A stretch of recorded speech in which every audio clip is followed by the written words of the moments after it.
distinguished speakers, tourism academia, researchers, scholar communities, participants, ladies and gentlemen. A very warm good morning to you from NHI Bandung Tourism Polytechnic. Welcome to the 4th International Conference on The ASEAN Mutual Recognition Arrangement on Tourism Professional ASEAN Plus 3 Tourism Training and Education Network Forum and the 3rd NHI Tourism Forum 2023. I am Anthony Sam. And I am Helsinki Del Grande. And we are students of the Travel Department of NHI Bandung Tourism Polytechnic. It is our honor to be your Master of Ceremony for this conference.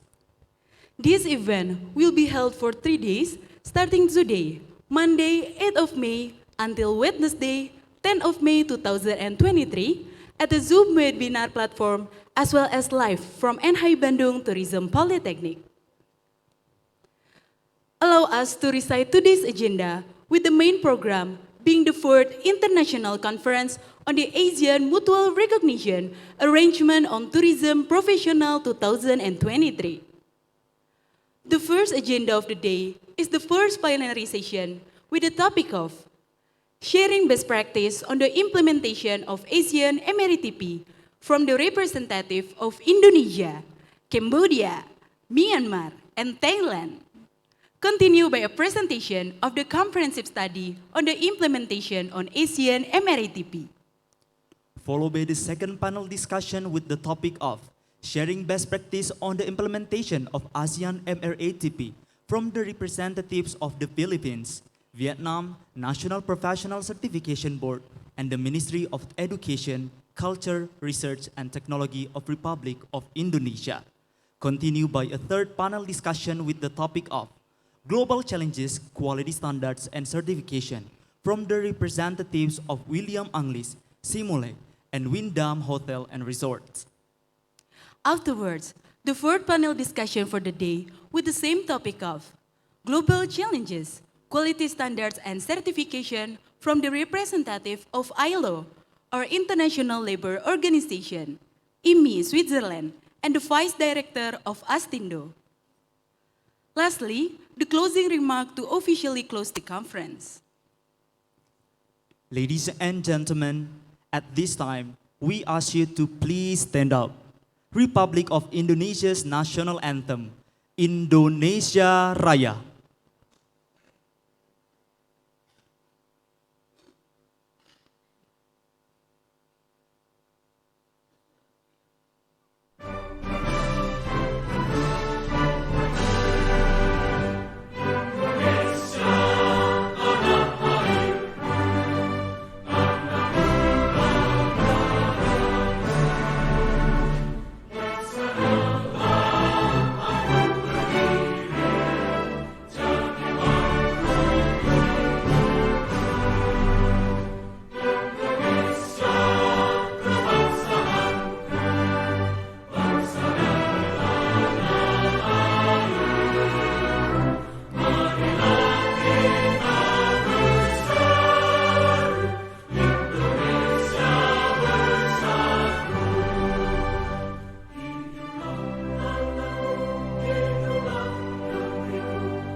Please have a seat. Thank you.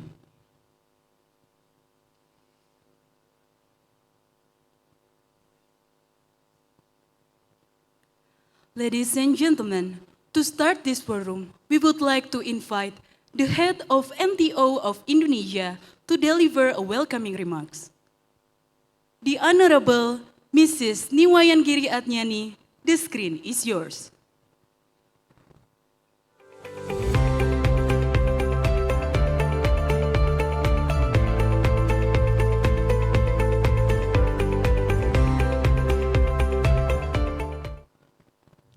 His Excellency, Minister of Tourism and Creative Economy of the Republic of Indonesia, His Excellency Mr. Sandiaga Salahuddin Uno, Honorable Fellow Head of ASEAN Plus 3 NTOs, Honorable Representative of ASEAN Secretariat, Honorable Representative of ASEAN National Tourism Professional Board and ASEAN Tourism Professional Certification Board, distinguished speakers, ladies and gentlemen. Assalamualaikum warahmatullahi wabarakatuh. Selamat pagi, a very good morning to all of you. I'm very honored and delighted to welcome all of you to the grand opening of the 3 back-to-back events that are set to the cornerstone of the tourism industry in the ASEAN region. The 3 forums are the 4th International Conference on ASEAN MRA-TP, the ASEAN Plus 3 Tourism Training and Education Network Forum 2023, and the NHI Tourism Forum 2023, which are organized in 3 days. These forums are a part of Indonesia's commitment to deliver the program under the umbrella of ASEAN Tourism Strategic Plan 2016-2025, which aim to enhance the collaboration between public and private sector, as well as to strengthen our cooperation in regards to empower the tourism professional in the region. On this opportunity, I would like to express my high appreciation to all the participants, both online and offline, who have joined us today. Your presence here is very important to show your commitment to the advancement of the tourism industry, particularly the development of tourism human capital in the region. I would also like to extend our warm welcome to our distinguished speakers who have traveled from various parts of the world to share your valuable insight and expertise to us. Distinguished speakers, esteemed guests, ladies and gentlemen. As I mentioned, the first agenda will be the 4th International Conference on ASEAN MRA-TP. This conference aiming at discussing further action that need to be taken to implement MRA-TP in the region based on the recommendation from the comprehensive study on the implementation of MRA-TP by area.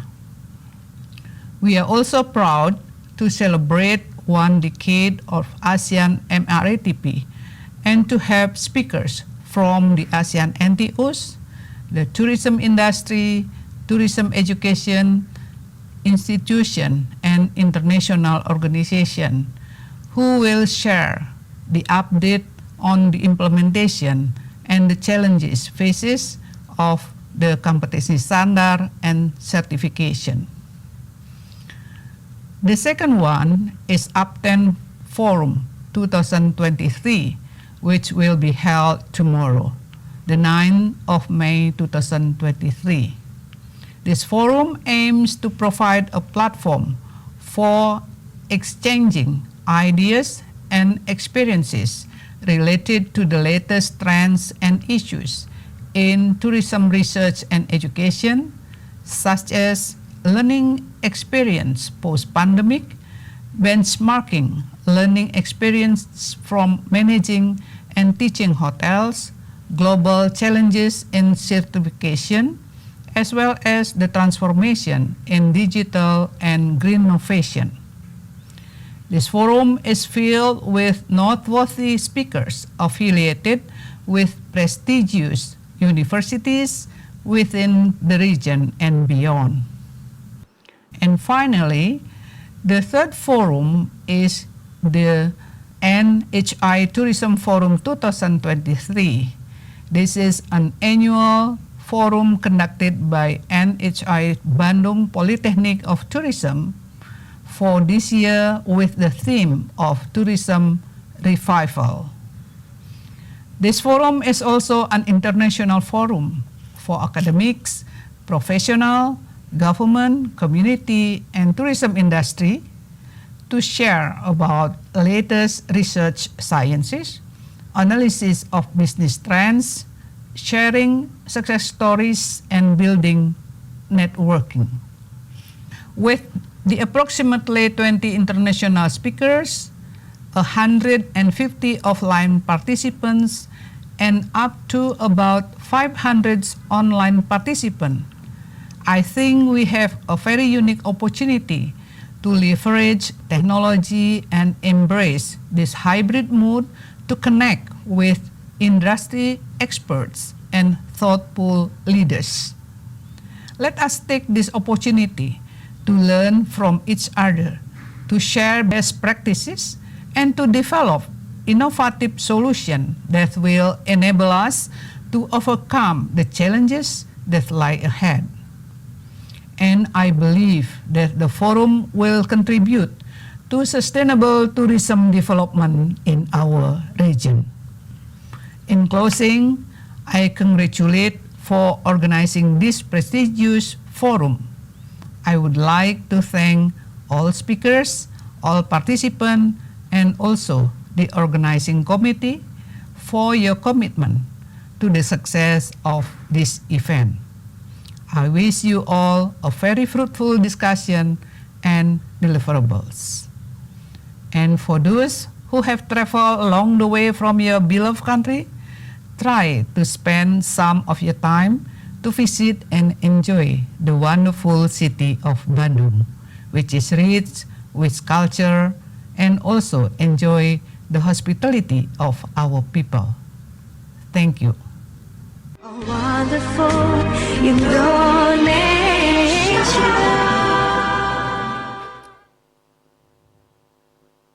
Thank you, Mrs. Niwayan Giri Adnyani. Ladies and gentlemen, next let us welcome the Deputy Secretary General of ASEAN for ASEAN Economic Community to deliver welcoming remarks. His Excellency Satvinder Singh, the screen is yours.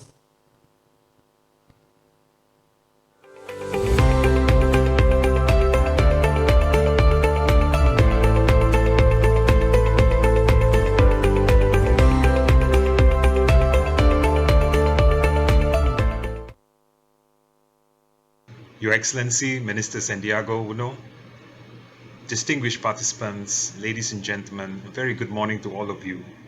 First of all, let me thank Minister Uno for a very kind invitation that's been given to ASEAN Secretariat to do the opening remark for this event.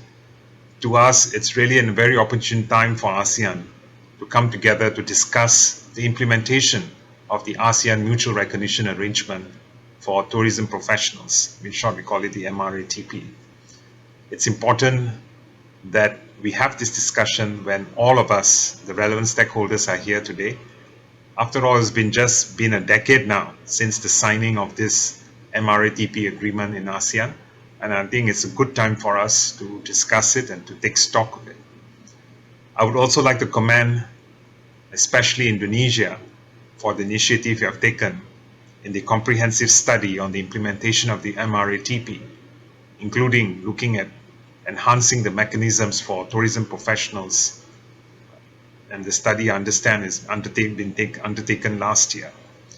And the outcomes of the study actually provides a very insightful recommendation that hopefully is going to assist the ASEAN member states in charting our future implementation of the MRA-TP, taking into account, of course, all the challenges as well as all the new and emerging requirements that has been brought about by the pandemic. Today, this conference presents us with a very good opportunity not only to exchange information and best practices among the ASEAN policymakers. Also, we have with us, of course, the industry practitioners, as well as the tourism education institutions.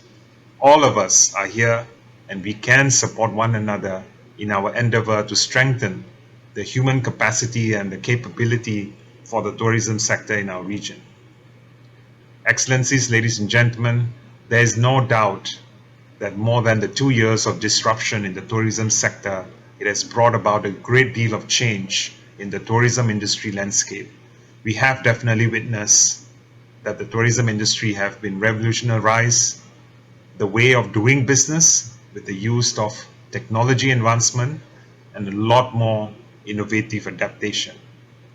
The collective efforts of the ASEAN member states at the regional level and the implementation of the various national policies and regulations have all come hand in hand to stimulate the economies and also our tourism sectors, and we are seeing some of the results paying off.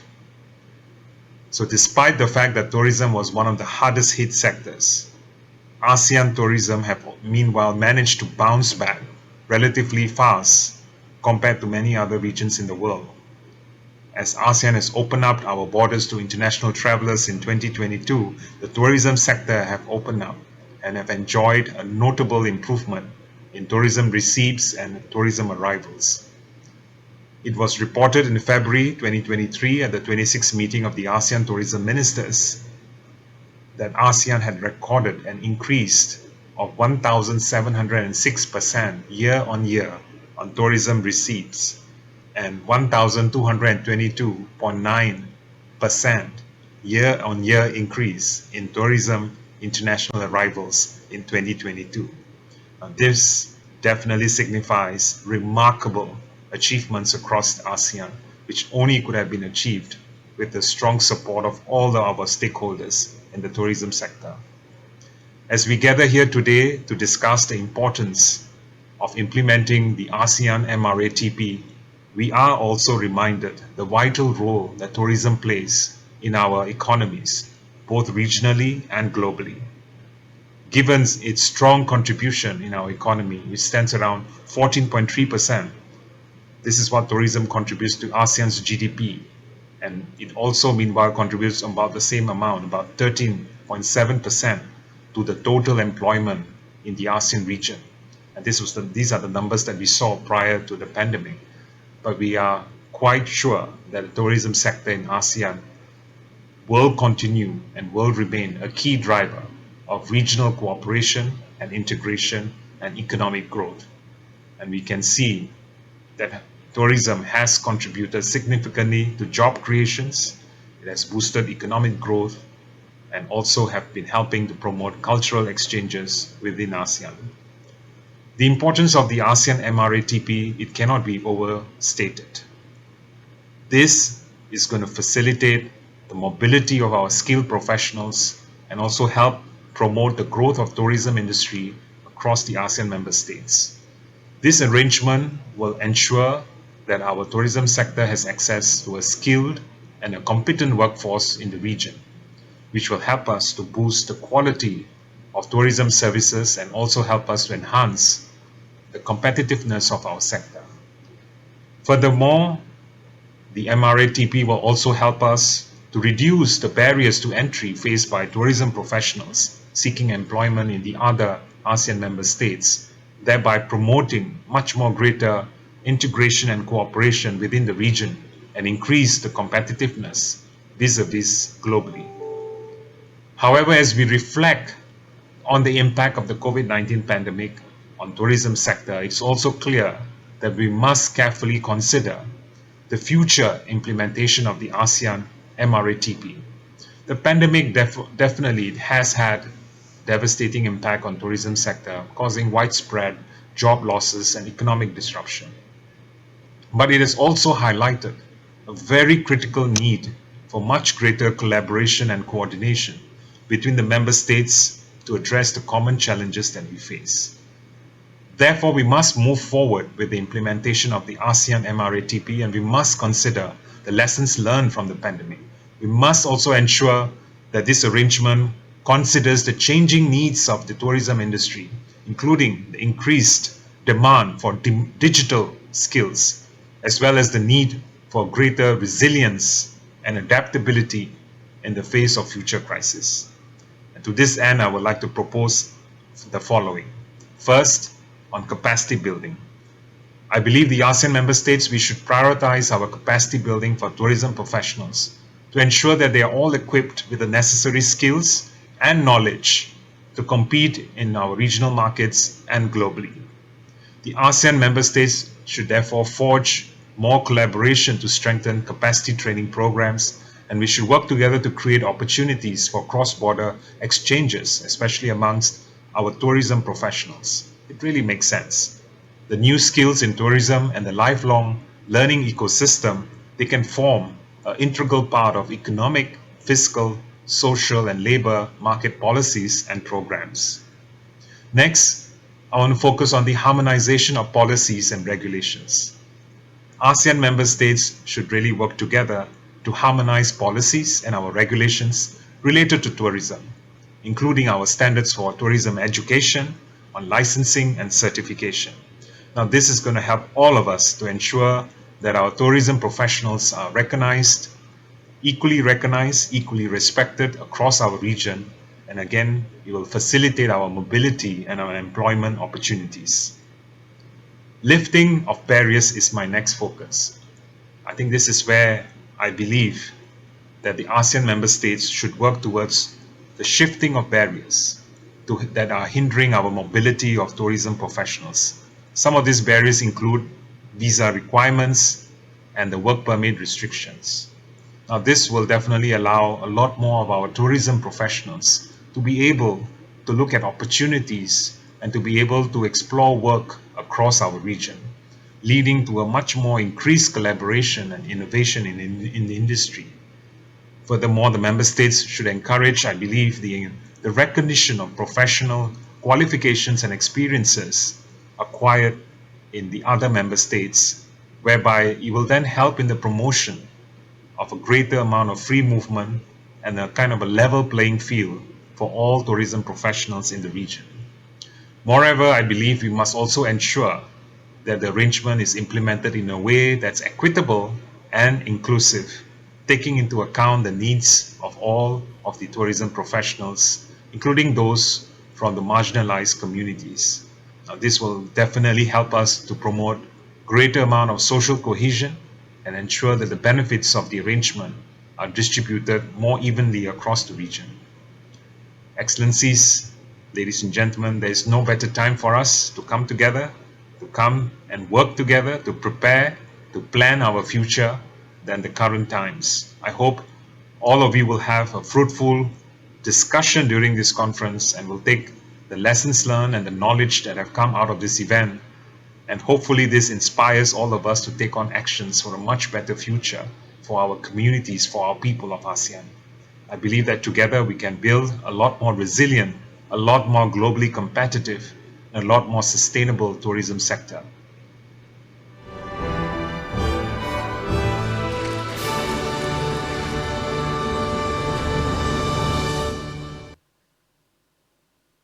Thank you, Mr. Satvinder Singh.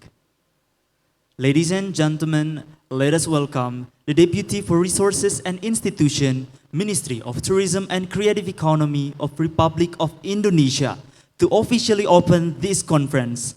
To the Honorable Mrs. Martini M. Paham, the floor is yours.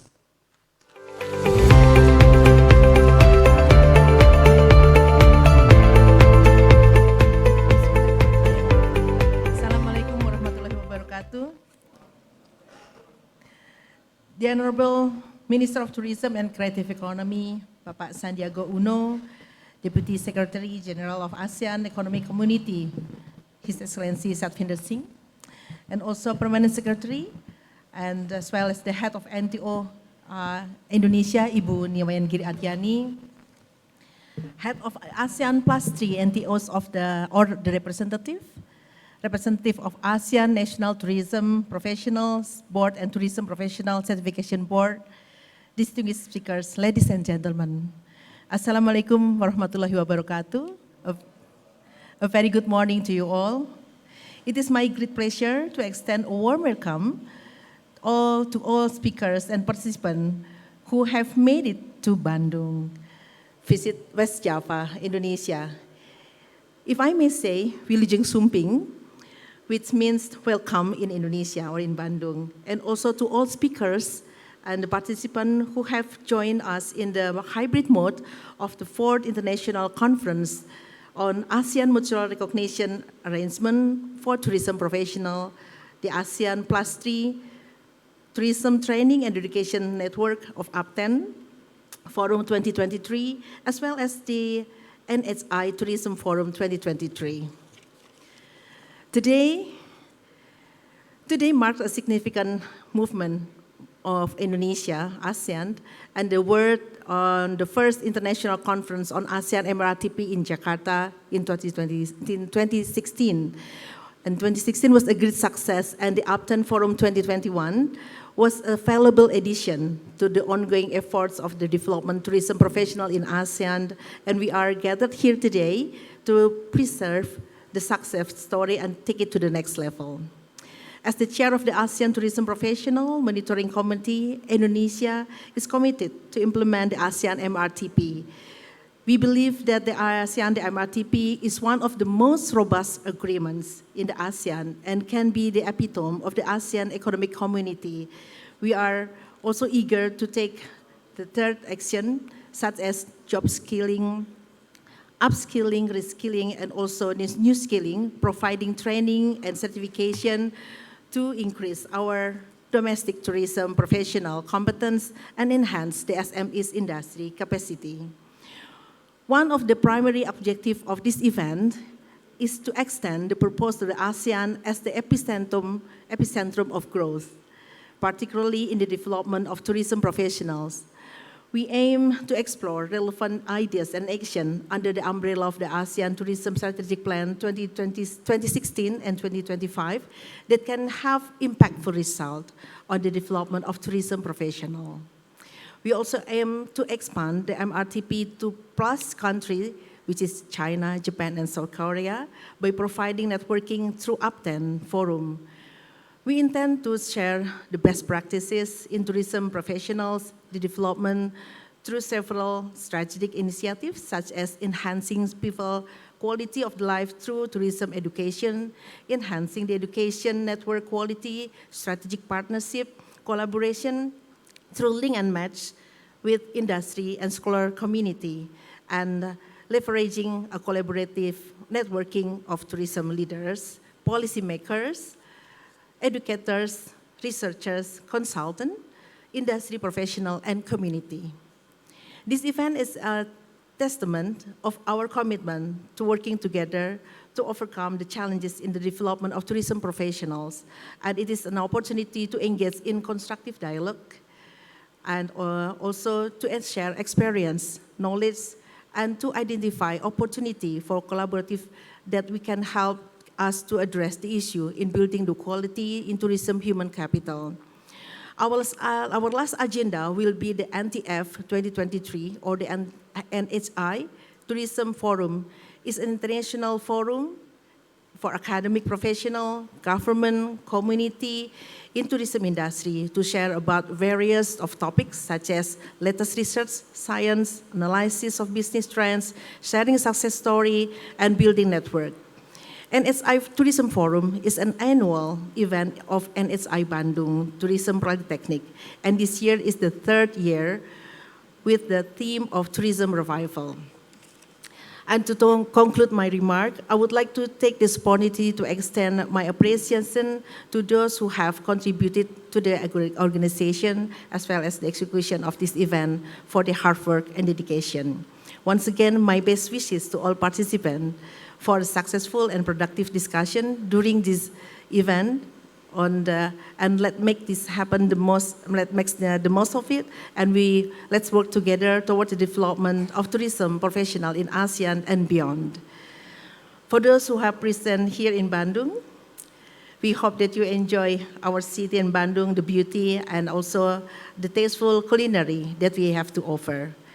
And now I officially announce that the 4th International Conference on ASEAN MRA-TP Up 10 Forum 2023 and the NSI Tourism Forum 2023 is open. Thank you.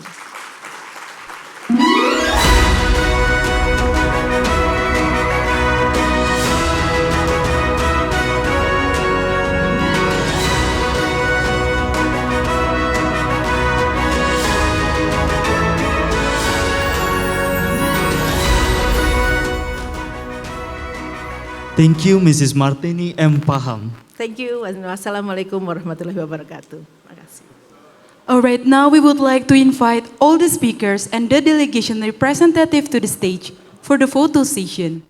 Please take your position for offline photo session.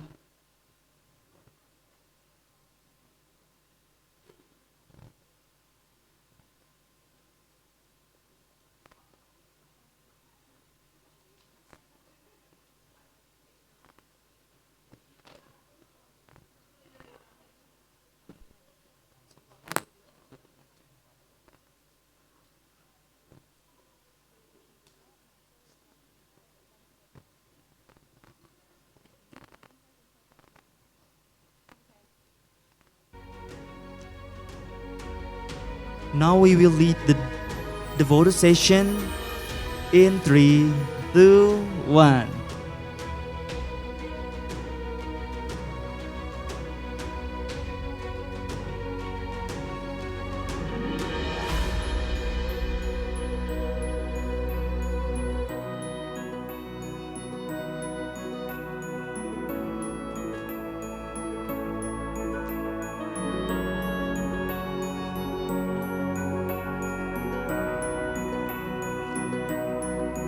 All right, ladies and gentlemen, we will guide the photo sessions once again in 3, 2, 1. All right, now we are doing the Asian way pose for this photo session.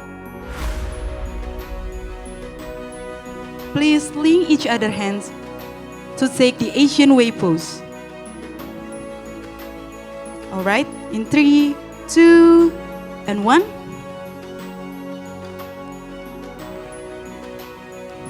Thank you, ladies and gentlemen. Please take your seat.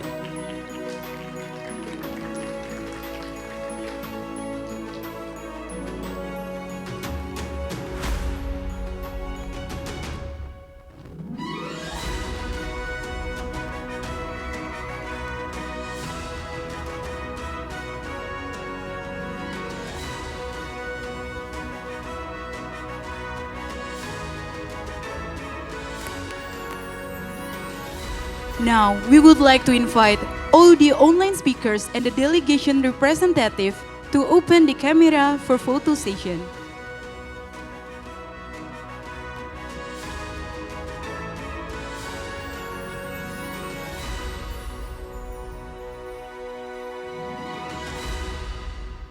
We will guide the photo session in 3, 2, and 1. Once again, in 3, 2, 1. Thank Alright. you. Ladies and gentlemen, we would like to invite all the participants to open the camera for the photo session.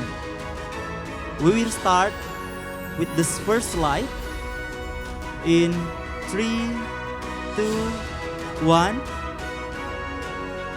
For the second slide in 3, 2, 1. For the third slide in 3, 2, 1. For the fourth slide in 3, 2, 1.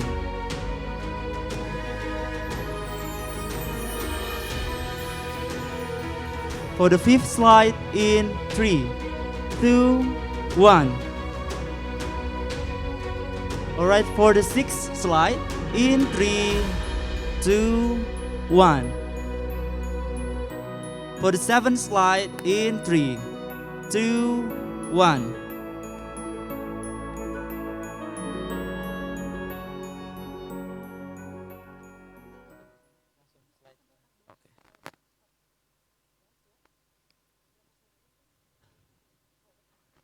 Thank you, ladies and gentlemen. Last but not least, let us welcome the Minister of Tourism and Creative Economy of Republic of Indonesia to deliver an opening remarks. His Excellency, Dr. Sandiaga Salahuddin Uno, the screen is yours.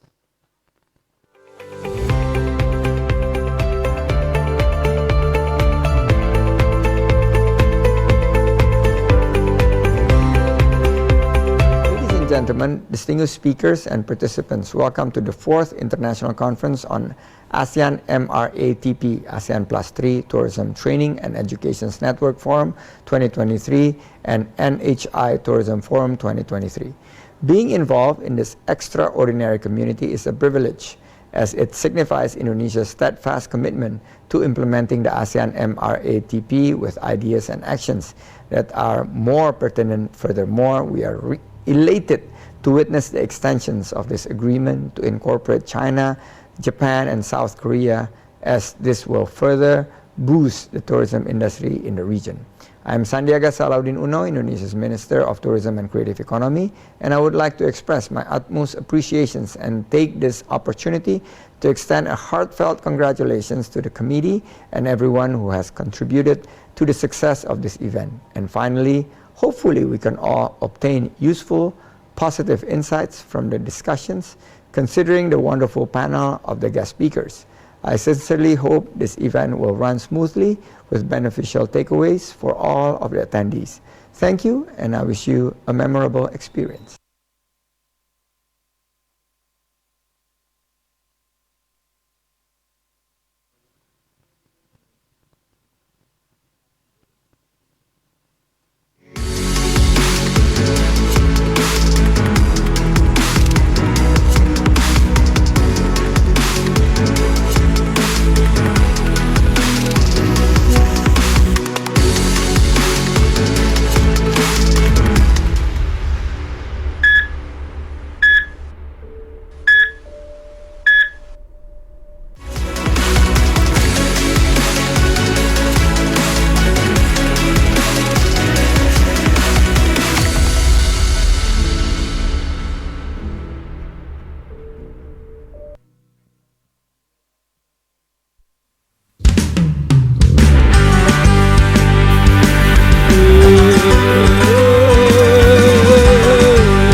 Please give a round of applause for the wonderful performance.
Now, ladies and gentlemen, moving on to our first agenda, a panel discussion with topic, sharing best practice on the implementation of ASEAN MRA-TP from the representative of Indonesia, Cambodia, Myanmar, and Thailand.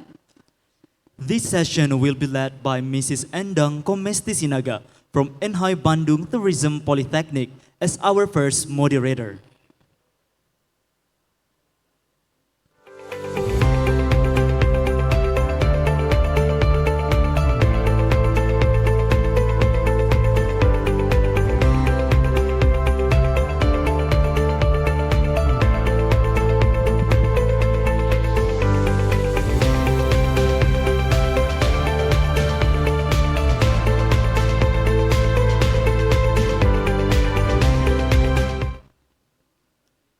Good morning, Mrs. Endang. Good morning. Thank you for joining us today. How have you been in this wonderful morning? Very well, but a little bit nervous. I'm glad to Thank hear you. that. Are you ready to lead our first panel discussion of today? Of course. All right, Mrs. Endang, without any further ado, the floor is yours. Thank you, MC. Assalamualaikum warahmatullahi wabarakatuh. Salam sejahtera bagi kita semua. Om Swastiastu, Namo Buddhaya, salam kebajikan, salam sehat, salam penuh semangat. A very good morning to all of you, both online and offline participants who attend this special event today. And welcome to the 4th International Conference on ASEAN MRA-TP and ASEAN Plus 3 Tourism Training and Education Network APTEN Forum 2023. My name is Endang Komesti Sinaga from NHI Bandung Tourism Polytechnic as an ASEAN Master Assessor, and I will be moderating the first panel discussion session, sharing best practices on the implementation of ASEAN MRA-TP. Ladies and gentlemen, I'd like to formally inform you that today's conference will be centered on the topic of sharing best practices on the implementation on ASEAN MRA-TP. Our distinguished speakers will deliver the various aspects, challenges, and opportunities associated with that subject matters. As you may already know, our conference are renowned for providing insight, networking opportunities, and thought-provoking discussion that can enhance your professional growth and knowledge. We believe that today's conference will be no exception, and we are confident that you will find both informative and engaging. Well, ladies and gentlemen, before the presentation starts, I'm so pleased to have the chance to introduce our distinguished guest speakers. I think he's the only one who present offline today. The first one is Pak Putu, or we call him Mr. Igusti Putu Laksaguna from Indonesia. Please welcome Pak Putu. I invite you to come to the stage. Mr. Laksaguna, or we used to call him Pak Putu. In the middle, Pak. Thank you. Started his career as a government official in 1978 and worked at several tourism polytechnics before moving to the Ministry of Tourism, Art and Culture, where she held several key positions before retiring in 2013 as an Inspector General. So now you are retired, ya Pak ya, but still active. Thank you. He has a master's degrees in tourism management and hospitality education and has many special experiences related to tourism. And he was the president of LEPPI, the Indonesia National Tourism Professional Board institution, and is currently the vice chairman of the Indonesian National Tourism Professional Board, or NTPB. He is also active as an ASEAN Master Trainer, conducting a training program for the lecturer of 6 tourism polytechnic under the Ministry of Creative Economy to become an ASEAN National Trainer. And may I introduce the second speaker, Miss It Srikeo from Cambodia. Hello, Miss Keo. Hello, very good morning, Ms. Indan. Hello, how are you? I'm fine, thank you. And you? Yeah, really nice to meet you virtually. Yeah? Okay, Ms. Keo is highly experienced professional in the field of tourism and international cooperation, currently serving as the Chief of East Asia Cooperation Office at the Department of International Cooperation and ASEAN Ministry of Tourism in Cambodia, with expertise in the Asian Mutual Recognition Arrangement for Tourism Professionals, or MRA-TP, and international cooperation in ASEAN.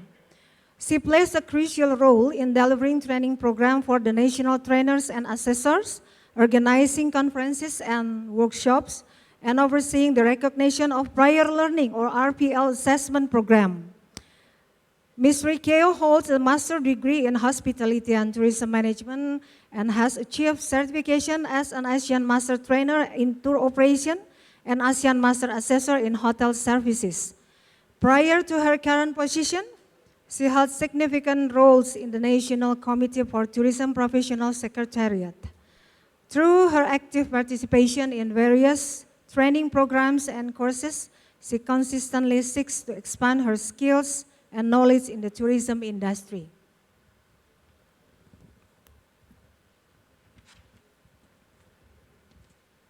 And our third speaker, Mr. Zayar Mio Ong from Myanmar. Hello, Mr. Zayar. Hello, MC. How are you? Fine, fine. A very good morning from Myanmar. Very good, thank you. Thank you for joining this event, Mr. Zayar. Mr. Zayar is a master's degree in business administration with a specialization in human resource management. His professional career in tourism started at the assistant manager of Myanmar Travels and Tours under the Myanmar Hotels and Tourism Services in 2002. Throughout his career, he has held various positions such as Director of Tourism Promotion Department, Director of Training and Education Department, Deputy Director of the Public Relations Division, and currently he is the Deputy Director General of Directorate of Hotels and Tourism, Ministry of Hotel and Tourism. He was appointed as the Director of Tourism Promotion Department in 2016 and promoted as the Deputy Director General in February 2022.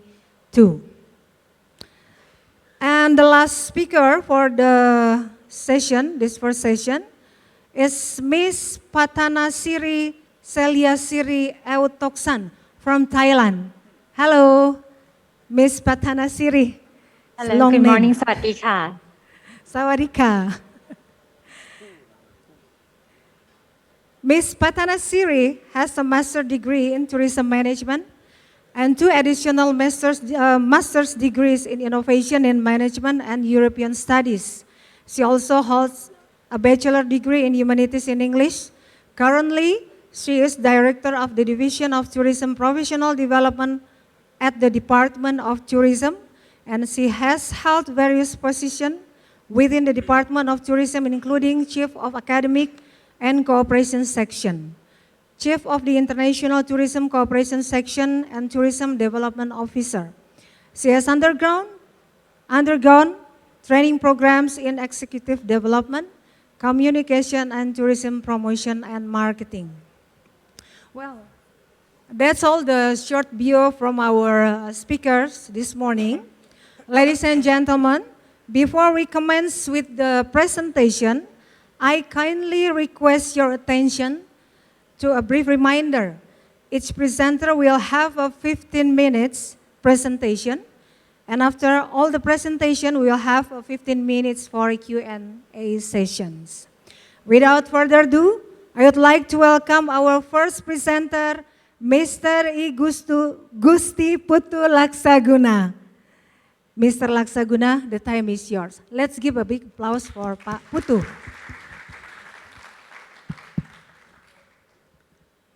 People call me Pak Putu, not Mr. Yes. Laksaguna. Because I don't remember my names. It's so many years living in Bandung, so they used to call me Pak Putu. So I forgot my name actually is Laksaguna. Well, Honorable Deputy Minister for Resources and Institution, Ibu Dia, distinguished speakers and moderators, both who are offline, is the only one, only me who is here, and of course, other speakers online, and also the audience. A very good morning. Mabuhay, Ms. Tina, my old colleagues from Philippines.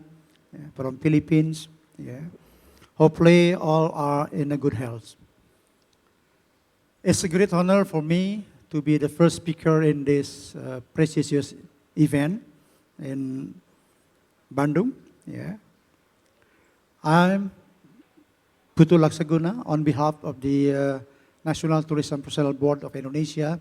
I would like to share with you the best practices on the implementation of the MRA-TP in Indonesia. So, can the operators start my presentation?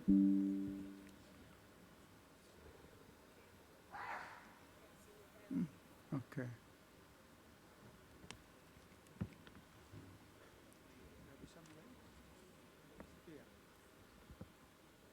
The operator can help to share the screen. Okay.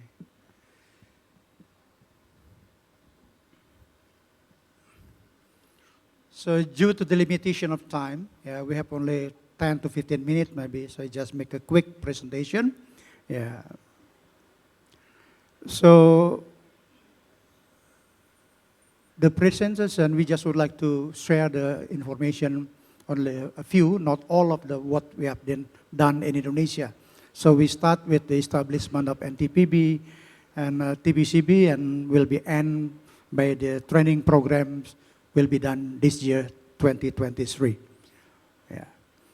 So if you may recall, then the Article 9 in the final provisions, it's mentioned that this arrangement, the MRA-TP, entered into force after all ASEAN member states have completed and established the TPCB and NTPB, or their equivalent bodies, and notified the Secretary General of ASEAN within the 180 days from the date of its signing.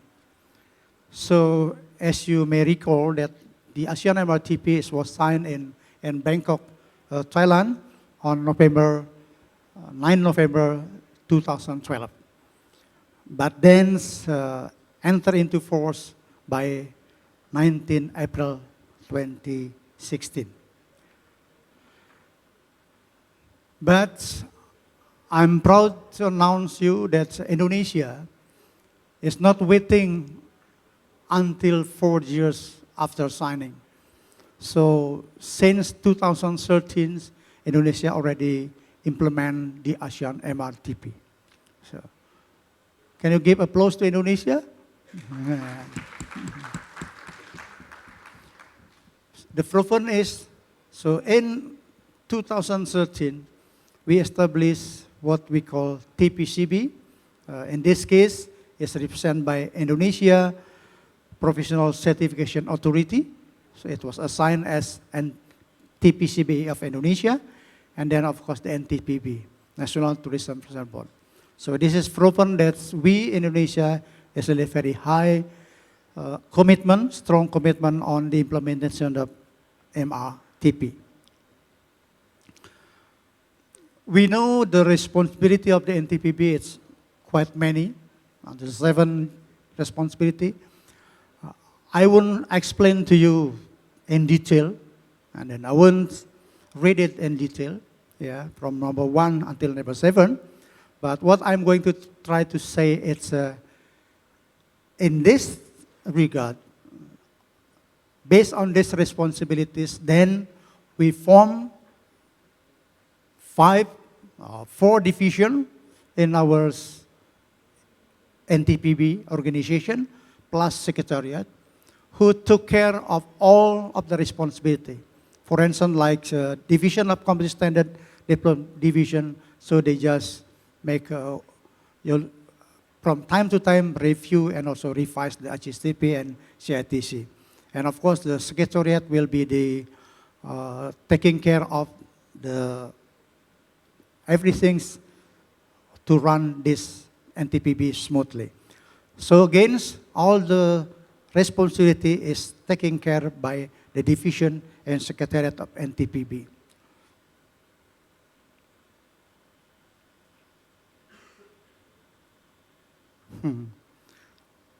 This is technology. Cannot move? Okay. So, ladies and gentlemen, by 2014, so TPCB and NTPB work hand in hand to prepare the guidebook on the competency certification scheme based on RQFSRS, Regional Qualification Framework and Skill Recognition System, or a qualification scheme. So there are 6 labor divisions, as we know, food and beverage service until travel services. So in 6 labor division, we have 52 qualifications. So in each labor division, we put everything should be done or taken care by the tourism vocational education and also the training center, as well as the professional certification agencies, how to run the certification and how to run the training. Yeah. Whoop, what's happened?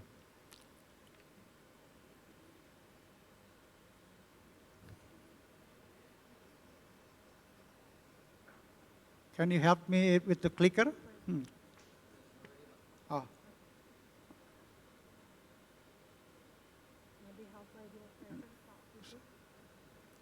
Okay. let me see. And then on 2015, we continue our works. Then to produce the guidebook on the competency certification scheme based on occupation, on job title. As you know that in ASEAN, we have 32 job titles in the scheme of occupation. So again, we have 6 books here. But this one is really prepared for the industry. For those people who are already working in industry, because they have already the title of their job. So this is the guidebook. And then, ladies and gentlemen, we have what we call the ATSP, ASEAN Tourism Strategic Plan, 2016 and 2025. Of course, we and TPP Indonesia always follow this strategic plan. Here in the strategic direction number 1, we have raise capacity and capability of the, what is that? I can't read it. Of human capital. So we really take on that. So that's why all our program is done, follow the ATSP. So I'm also proud, glad, happy to announce that Indonesia is a lead country to develop the ASEAN MICE competency standard, together with all the toolboxes, of course. And then it's already endorsed by the ministry, by the ASEAN ministers during the ITF in Yogyakarta. So this is also our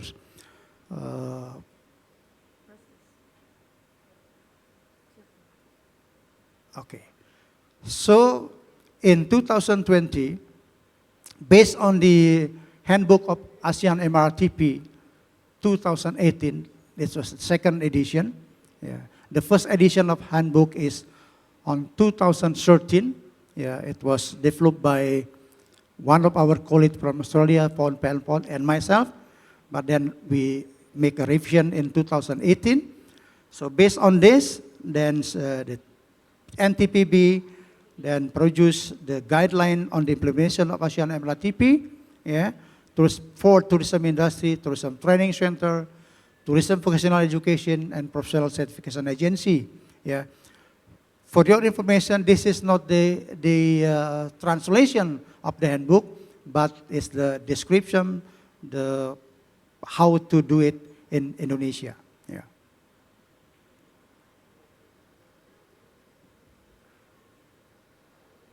Next. Next, please, because I cannot move it from here. Next slide. Okay. So I'm glad to inform you that only a few days ago,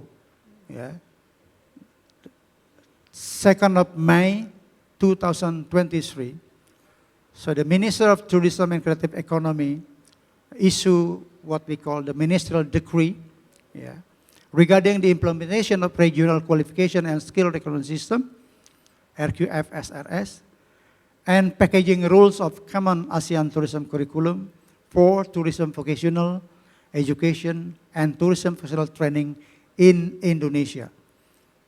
So this is the newly published, newly issued by the minister. What we did here is then, this is what we call RQFSRS. So we have a 5 level. Level 1 is Certificate 2, Level 2 is Certificate 3, Certificate 4, Diploma, and Advanced Diploma. Why? Next. The slide. I cannot manage this. Okay, So this is the example of the packaging rule. So, and this ministerial decree. So we put all together here the packaging rules for the 6 labor division. And then this one. Yeah.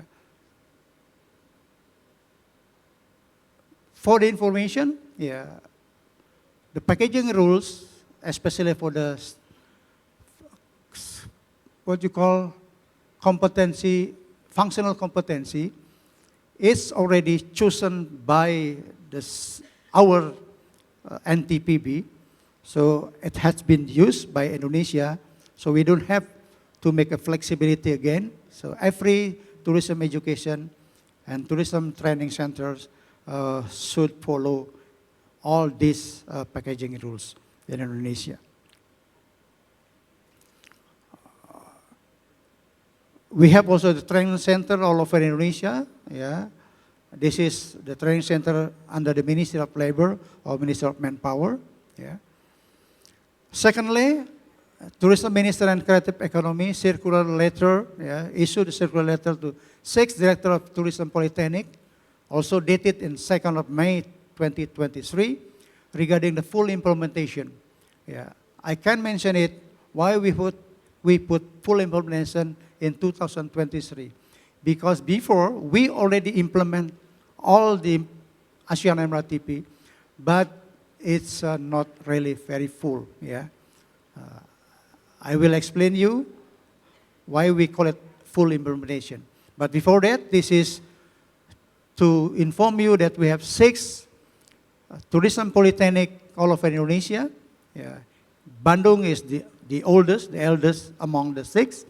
So in every polytechnic, in every tourism polytechnic, they have their own master trainer, master assessor, and we have done the ASEAN National Trainer, ASEAN National Assessor to do the competency-based training and competency-based assessment in each of the tourism polytechnic.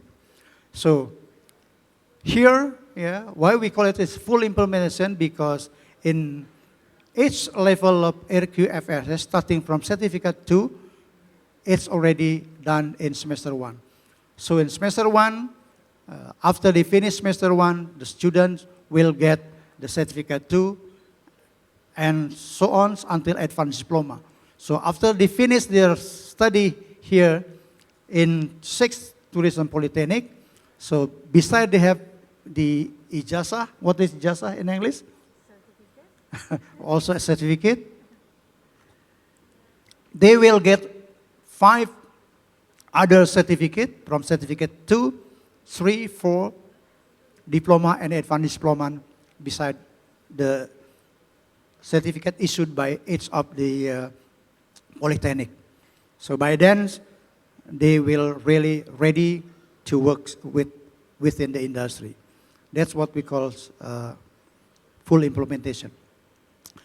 So if we do the alignment harmonization, if we see here, sorry, I still use the code number with PAR, because now the code number is already changed with I. Yeah, this is to show you that there is no problem, no conflict between the HCSTP versus Indonesian National Community Standard. So here, for instance, if we put the access and retrieve computer-based data, that's the HCSTP, we have in our National Community Standard what we call mencari dan mendapatkan data komputer and so on. Yeah. So I'm glad to inform you also that in ASEAN, we have only at the moment, 242 competence standards, complete with the toolboxes, but this 242 competence standards for hotels, services, and travel services. In Indonesia, the Indonesian National Competence Standard, we have already 255 only for the hotels and restaurants industry. So we have more than the HCSTP actually. Excuse me, Pak Putu. Yes, you have okay. 2 minutes, Pak. 2 minutes. Yes. This is the alignment harmonization between the RQFSRS versus Indonesian Qualification Framework. As you see here, also, RQFSR going to work hand in hand with the IQF. Yeah, certificate 2 is with the level 2 in IQF. Yeah.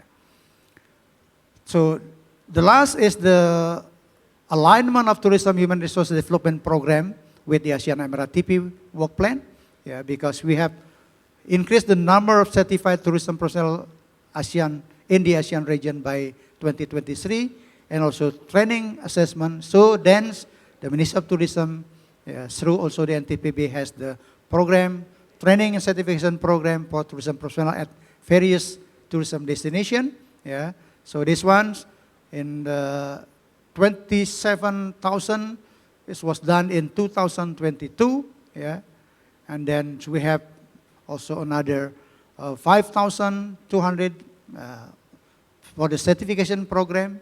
Yeah. And then in the year 2023, we are going to train 18,000 people. So this is everything will be done in 2023. Yeah, this is the training program as well. And I think by saying terima kasih in Bahasa Indonesia, thank you very much. I end my presentation. Yeah, with one vision, one identity, one community. Let's work together to make the ASEAN MRA-TP implemented in all ASEAN member states. Thank you very much for your kind attention, and then back to you, the moderator. Thank you. Thank you, Pak Putu, for the inspiring presentations. And ladies and gentlemen, let's welcome our next speaker from Cambodia, Ms. Itsrekeo. Ms. Rekeo, welcome your presentation. Yes, very good morning. Please.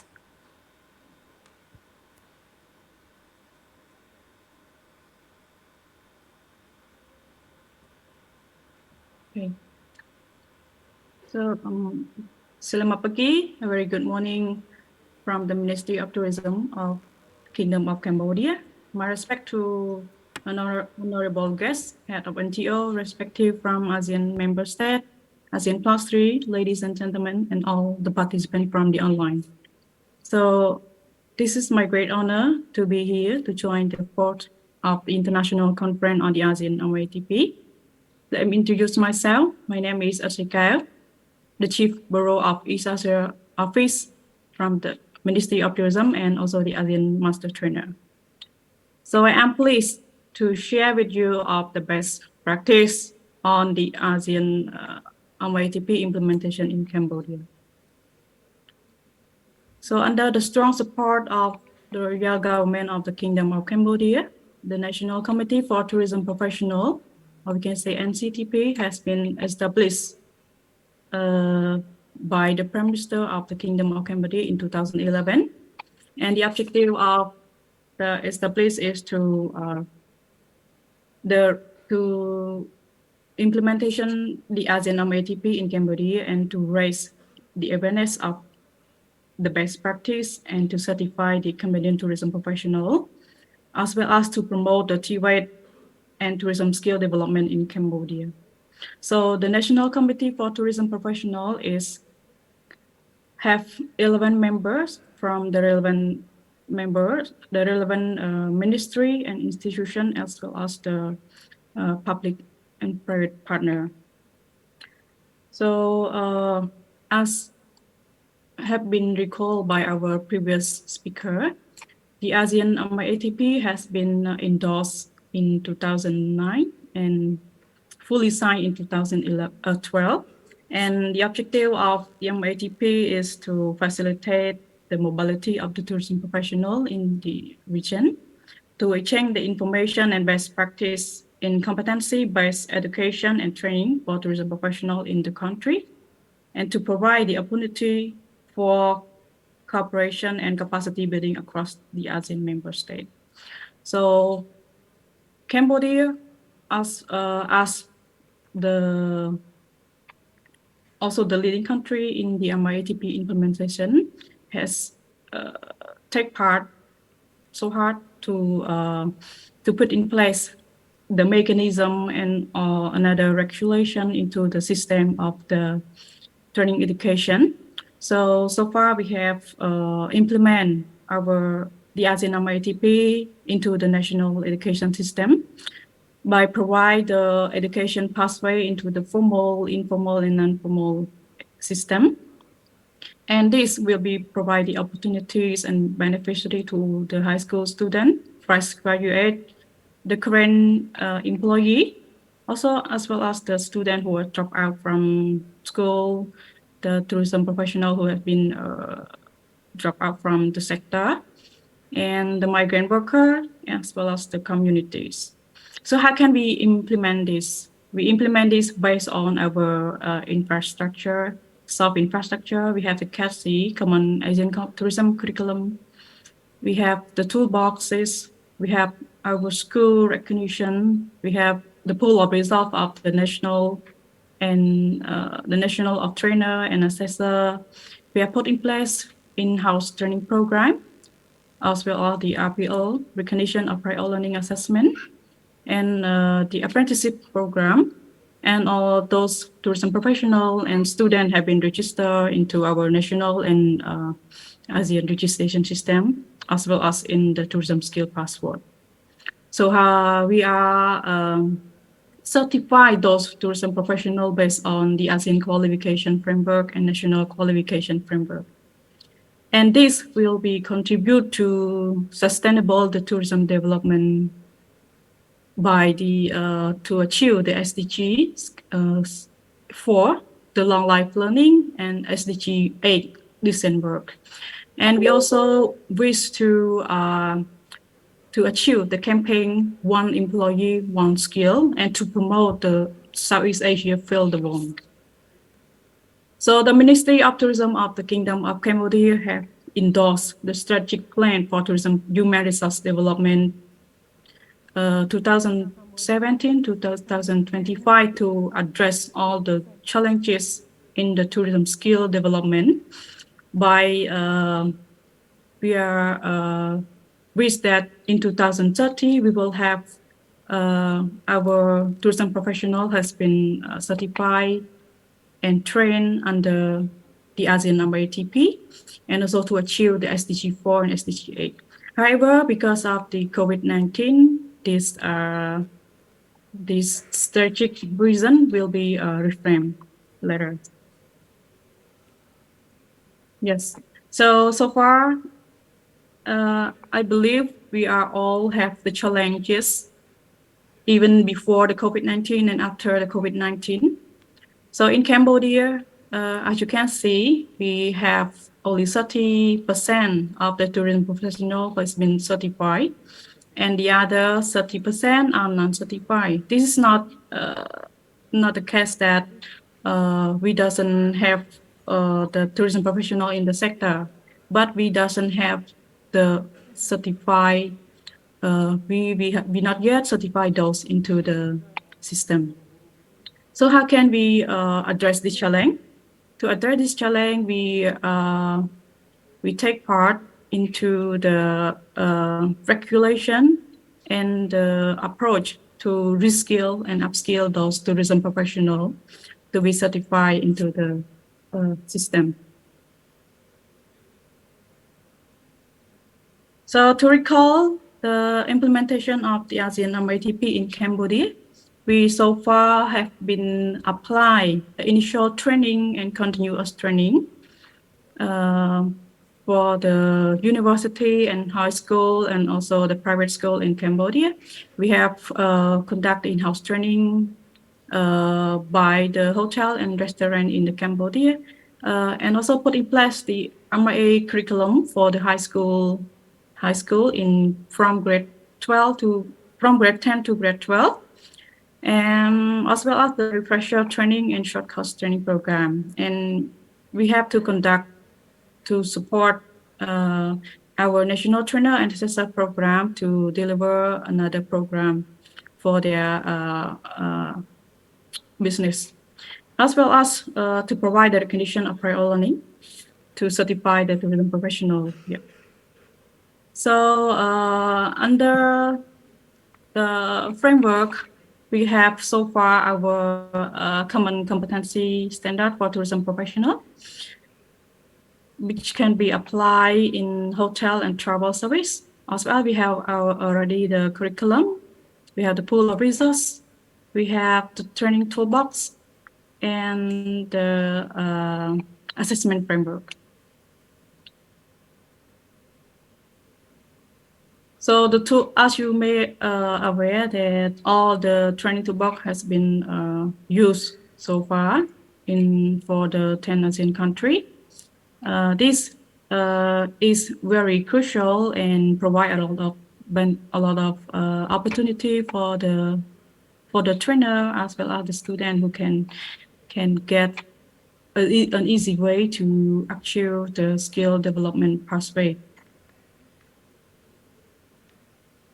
So to recall again, so far the ASEAN MRA-TP has covered in hotel service, in front office. Ms. Keo, excuse me, your time, 2 minutes left to go.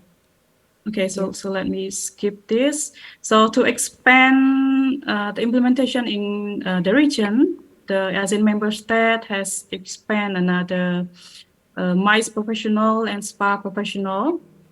So we have 70 job title will be implementation in the future. So this is an achievement of the MRA-TP in Cambodia. Yes, so under the MRA-TP, we have our Cambodian participant had attended the ASEAN skill competition and win the medal of the cooking skill and restaurant service in 2012, 14, 16, and 18. And under the strong support of the royal government of the Kingdom of Cambodia and the ASEAN member state, Cambodia is the host country to hold the second international conference on the ASEAN MRA-TP in 2018 in Phnom Penh under the High Honorable by Samdech Prime Minister and also the head of delegation from the ASEAN country. And we conduct another national and training program in the COVID-19, as well as the RPL assessment in cooking and pastry, the certification program for the achievement of the program, as well as to apply the ASEAN guideline, we have provided a training program in the hotel. And as well as we conduct the refresher training program on spa and wellness program, lately in 2012 to provide skill and best practice in spa treatment and anatomy in Cambodia. And for the ongoing activity, we will continue to develop the spa professional and to collaboration with the international ILO for the second phase of ERPL and to develop the high school weight in another areas and to strengthen the capacity building in for tourism school, providing the spa professional refresher program for national trainer, as well as to develop the guideline of the green, digital, and apprenticeship program in hotel service. So thank you so much. I might end my presentation here and waiting for your question. Thank you so much. Thank you, Ms. Keo, for the insightful presentations. So we next to the next speaker from Myanmar, Mr. Zayar Myo Aung.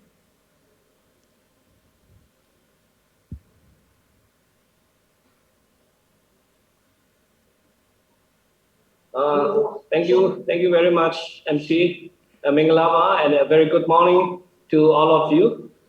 Excellencies, distinguished speakers, delegates, ladies and gentlemen, as introduced by MC, my name is Zayar Myo Aung, and I have been working for the Ministry of Hotels and Tourism of Myanmar since 2002. At present, I'm serving as the Deputy Director General at the Ministry.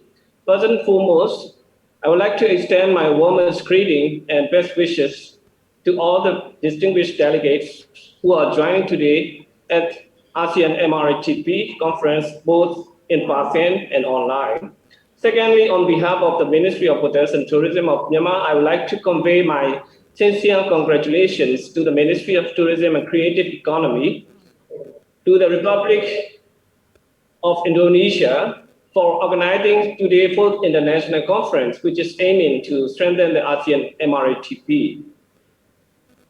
With that, I'm very honored to join in this panel discussions and listening to the presentations of former speakers. Next slide, please. Do you know him, Pak? No? Do you know him?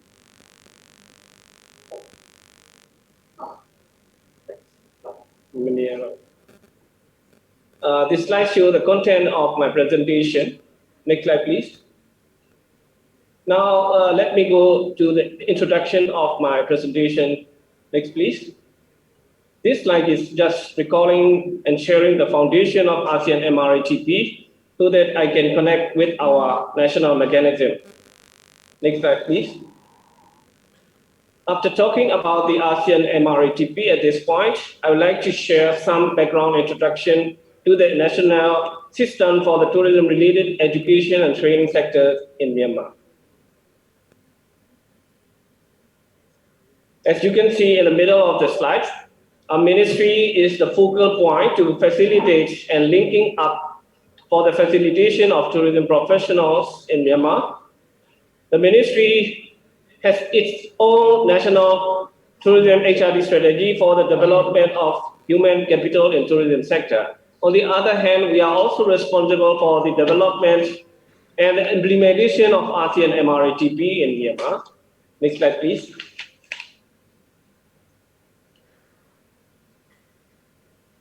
Ladies and gentlemen, this is the next section of my presentation, which is about the certifying mechanism for tourism professionals in Myanmar. Next slide, please. Now, I would like to explain the National Skills Standards Authority, NSSA, which is chaired by the Minister of the Ministry of Labor of Myanmar, because tourism is formed under the umbrella of NSSA as one of the components, which is responsible for the Hotels and Tourism Occupational Skills Standards Sectorial Committee. Our Director General from the Ministry of Hotels and Tourism lead the subcommittee as the chair, and the members from the representatives of tourism-related ministries and private sector. For the implementation process, NSSA sets the level of qualification from certificate level 1 to 4, and job levels are identified from the semi-skilled worker to the level of supervisor. Next slide, please. Once again, here I would like to introduce the tourism vocational education training system in Myanmar. National qualification framework consists of qualification in formal education from the level 1 to level 8, and non-formal education where tourism vocational skills and certificates are counted from level 1 to 4. Next slide, please. Therefore, here is the highlight that we have two prominent mechanisms to certify the tourism professionals of Myanmar. Next slide, please. As you can see on the slides, the total of 57 job titles have approved under the NSSA system, covering the areas of hotels, travels, tour guides, domestic tourism, and MICE through the initiative of the sectoral committee led by our ministry. Next slide, please. Now, please allow me to move on the third part of my presentation. Next slide, please. As you all know, NTPB and TPCB were formed since the signing of MRA-TP. Then we amended and activated the board's member accordingly. Next slide, please. This slide shares the information of the NTPB members, and you may notice that we consolidated all the officials of the related departments as well as the representatives of the related private sector associations. Next slide, please. This slide reveals the organization chart of TPCB in Myanmar. Next slide, please. If I may recall, we conducted the NTPB and TPCB consultation meeting on 11 July 2022 to review the current implementation stage and outline the future direction. To foster the implementation of MRA-TP in Myanmar, By consulting the related departments and private sectors, the meeting agreed to endorse the 6 priority job titles, of which 4 jobs for hotel services and 2 jobs for travel services. Next slide, please. As pointed out by the several experts, we noticed the importance of raising awareness of ASEAN MRA-TP, and this slide reveals how we conducted several awareness seminars in our country. This seminar also was recently hosted, and it was led by our former union minister. Next slide, please. In addition, the series of national training programs were also launched, and particularly in last year, in 2022, 42 participants were certified through the 2 training programs. Next slide, please. Apart from that, this slide is about the cooperation and coordination of Myanmar for the ASEAN MRA-TP. As you all know, we are actively participating in all the ASEAN MRA-TP related activities organized by the ASEAN Secretariat or ASEAN member states like this one, as you can see on the slides. Next slide, please. We, the Ministry of Hotels and Tourism, also took the leading role to review and update the ACC-STP and packaging rules of ASEAN MRA-TP. We hosted 3 regional workshops and numerous national consultation workshops in 2021 and 2022 to successfully complete these big activities, and it was adopted by the ASEAN tourism ministers during the ASEAN Tourism Forum 2023. Next slide, please. Here are some of the resources of ASEAN MRA-TP in terms of master trainers and assessors. ASEAN national trainers and assessors. Yes, next slide, please. If I summarize all the progress under the ASEAN MRA-TP in Myanmar, the first one we would say is that the endorsement of ACC-STP and CATC, aligning the need of the industry for each level of qualification was done since 2009. Secondly, over 3,000 tourism professionals in Myanmar were trained, referencing the ACC-STP and CATC of ASEAN MRA-TP, but not yet certified in our country due to the lack of the regulatory system for the accreditation. Next slide, please. In addition to the progress of the ASEAN MRA-TP, there are a total of 1,189 professionals who were certified for their hotel services under the NSSC, and you can find on the slide. Next slide, please. Yes. Last but not the least, this is the last part of my presentation. I would like to share some recommendations on the action plan for further implementation of ASEAN MRA-TP in the future. By referencing the implementation of ASEAN MRA-TP in Myanmar and findings of the comprehensive study conducted by ERIA every year, I'm pleased to share my view as such. Number 1, to increase the awareness and understanding. ASEAN member states should increase awareness and understanding of the ASEAN MRA-TP among stakeholders, including tourism professionals, employers, the government agency, etc. This can be achieved through the information campaigns, workshops, and awareness seminars. Number 2, to strengthen institutional capacity, member states should strengthen their institutional capacity to implement the ASEAN MRA-TP effectively. This includes developing appropriate legal frameworks, policies, and procedures, as well as establishing the national tourism professional registries and accreditation systems. Number 3, to build partnerships. Successful implementation of the MRA-TP require collaboration and partnerships among various stakeholders, including government agencies, industry associations, and education and training institutions.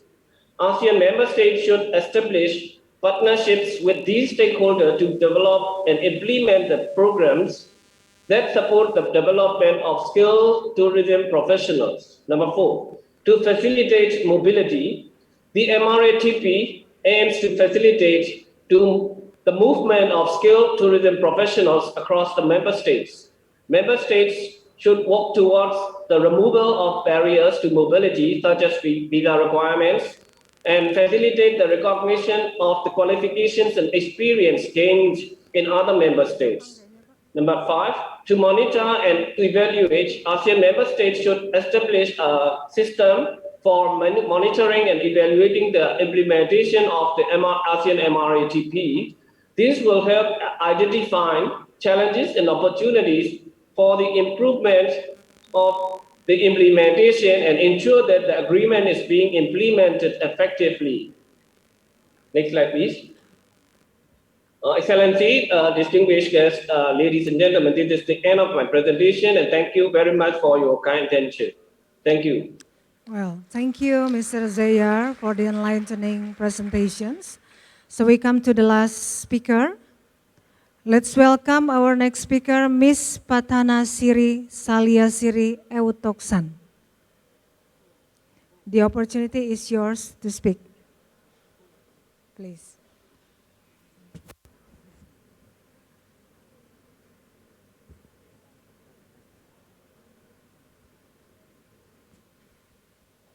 Yeah, you can start now. But I cannot hear your voice. Can you hear me now? Okay. Great. Excellency, Honorable Speaker, distinguished participation, ladies and gentlemen, good morning and Sawadee Ka.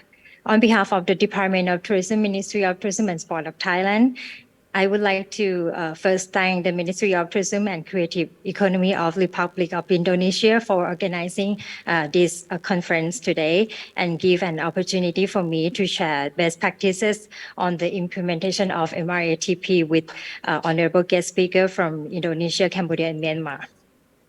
I would like to take a chance to share all of you about the implementation of MRA on TP for hotel services and travel services, and also the development of MRA on TP for event professionals. Let's start with the implementation of MRA-TP for hotel services and travel services. Since the signing of the arrangement, like the Pak Putu mentioned earlier, every country has to establish the two board, which is the NTPB and TPCB. Also, Thailand also established those two boards. For the NTPB, at the present, Permanent Secretary of the Ministry of Tourism and Sport is the chairman of NTPB, and the Director General of Department of Tourism is the chairman of the TPCB. And NTPB and TPCB comprise representatives from both public and private sector, such as Ministry of Tourism, Ministry of Labor, Ministry of Education, Ministry of Foreign Affairs, and Ministry of Commerce, and also Thailand Professional Qualification Institutes, and other tourism associations such as the Thailand Tourism Council, Thai Hotel Association, and Thailand Chefs Association, as well as experts in tourism businesses and hotel businesses. And the main responsibility of NTPB are to oversee the implementation of MRA-TP in Thailand, as well as to set the mechanism for MRA-TP implementation, while TPCB is responsible mainly to certify ASEAN tourism professionals, as well as national trainers, national assessor, training center, and also assessment center. During 2012 to 2016, the Ministry of Tourism and Sport sent representatives to attend the Master Assessor and Master Trainer trainings. At present, we have 19 Master Trainer and 17 Master Assessor in 6 level divisions. And from 2013 until now, several training of the National Trainer and National Assessor were organized. And we certify altogether 430 National Assessor, National Trainers, and 244 National Assessor in 6 labor divisions, namely housekeeping, front office, food production, F&B services, travel agency, and tour operations. For the tourism professional, there were 3,437 persons certified as ASEAN tourism professional in laundry attendance, room attendance, and public area cleaner during 2012 to 2016. However, from 2016, there is no ASEAN tourism professional certified, as there are changes in mechanism for MRA-TP implementation and organization responsible for the MRA-TP. In 2020, NTPB and TPCB agree on the mechanism for training and certification of tourism professional under the MRA-TP. Under the agreed mechanism, the training will be done by the Certified Training Center, and the assessment for the assessment and certification, the assessment will be done by the Assessment Center. And then the tourism professional who has passed the assessment will be certified as the ASEAN tourism professional by the TPCB.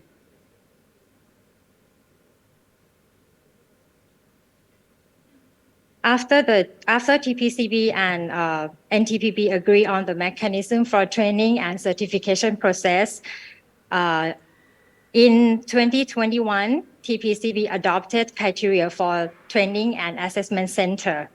And after that, in 2022 to 2023, TPCB certified training center and also assessment center. And we expect to resume the ATP certification process from June this year. And as I mentioned earlier, that during the 2022 to 2023, we assess and certify the training center and assessment center. At the present, we have certified 9 training center and 7 assessment center under MRA-TP to enhance capacity building of the tourism professional and to facilitate the mobility of the tourism professional in ASEAN. From next month onward, until the end of this year, the Department of Tourism will subsidize those 16 centers to conduct trainings and assessment for specific job title under MRA-TP. And then we will monitor and evaluate the work of the training and assessment center and see what to be improved. Besides those activities, the Ministry of Tourism and Sport and the Department of Tourism also do other activities. We also publish and disseminated toolboxes both in English and Thai version to relevant educational institutions and tourism businesses, including hotels and tour agencies. From 2017 until now, there are 162 educational institutions and tourism businesses received the toolboxes and made use of them. Moreover, we also develop e-learning platform providing online courses, including the course that related to ASEAN Common Competency Standard for Tourism Professional or ACCSTP. At the moment, we provide English courses for 4 labor divisions under hotel services, which are front office, housekeeping, food production, and F&B services. And we also conducted activities to raise awareness on ASEAN MRA-TP among stakeholders, as well as organize some trainings to enhance skill and competency of tourism professionals according to the ASEAN standards. Now, let's move on to another topic, which is the development of MRA-TP on event professionals.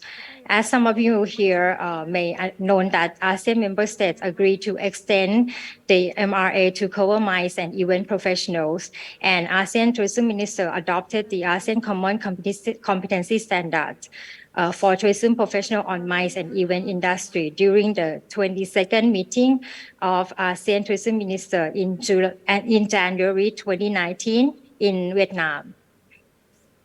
And the ASEAN Tourism Minister also agreed to sign the protocol to amend the ASEAN MRA-TP to enhance and expand cooperation to facilitate the labor movement of MICE and event professionals during the 23rd meeting of ASEAN Tourism Minister meeting in January 2020 in Brunei Darussalam.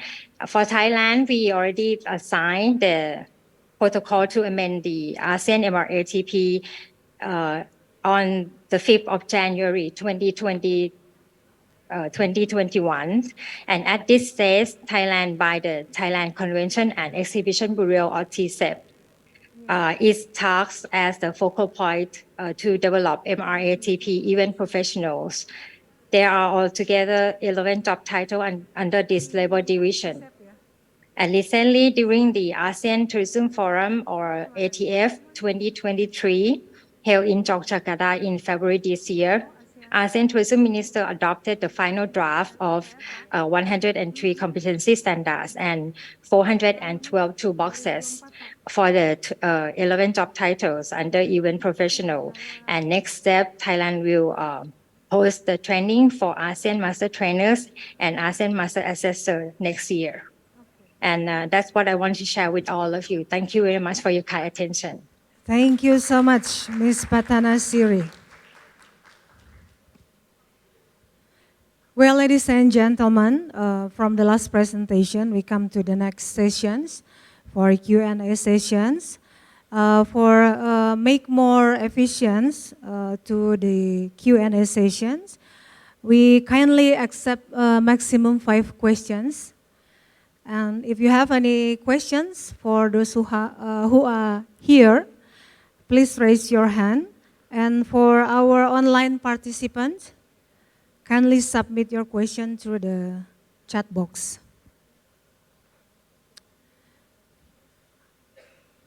Maybe the operator can help me if there is any questions from the chat box.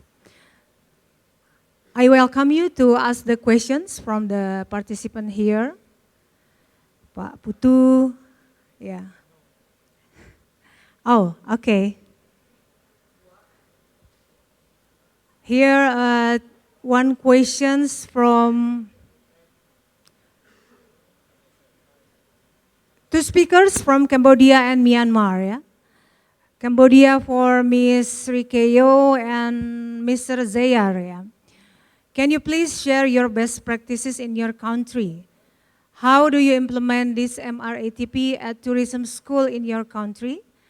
Does it become the national curriculum, which is a must to implement at all tourism schools' curriculum? All right, maybe first for Ms. Rikeo. Yes, thank you so much.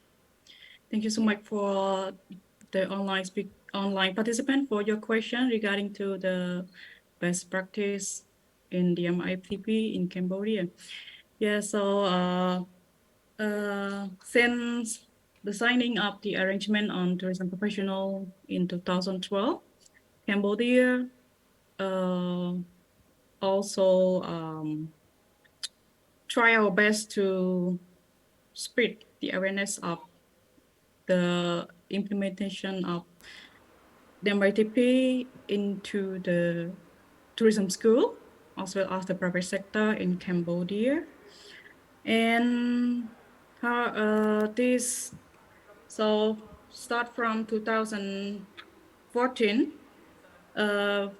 we have recognized the 20 tourism professional and university to apply the ASEAN standard by using this into their existing program. And this achievement, we can say we have, right now we have 60,000 of tourism professional and students have been graduated from the MRA program. And we have around 700 of our pool of results of national trainer and national assessor who can deliver the ongoing training into their business. And regarding to the second question, how do you implement the MRA at tourism school? Yes, I believe this is what we have tried our best. So we have promote the MRA-TP by conduct a lot of raising awareness to the school. So those schools, I believe they really interest in the MRA program because we have already our in soft infrastructure, we have toolbox, we have CAT-C, and everything are ready to implement. However, what they are afraid to adapt from their existing curriculum into the MRA program. But however, we have already now have 20 of university and institution who have been applied, and we are ongoing to promote this and to recognize the other school. So another question, if I seen, does it become the national curriculum, which is a must implement at all tourism school? As I can say, it is this is a part of national curriculum, but it is not yet a must to implement into all tourism curriculum. But however, right now, Cambodia have construct another 2 national school under the support of the French agency, French government, to apply the ASEAN program in the 2 national school in tourism in Sihanoukville and Phnom Penh. So another pool of student and tourism professional will be certified from this project and from the school. Thank you so much. Thank you so much for the answer, Ms. Keyo. I hope that will answer the questions for Pak Hadi. How about Mr. Zayar from Myanmar? Yeah. Thank you for the questions. So for Myanmar, in the question, what I understand is how we are implementing the MRA-TP in our country at the tourism school. So in this case, we have been working with the tourism school association. In our country, we have an association which is Myanmar Tourism Education School, something like that. So we have been working with this association to implement the curriculum, and also we are encouraging our tourism professional to strengthen this MRA-TP system in our country.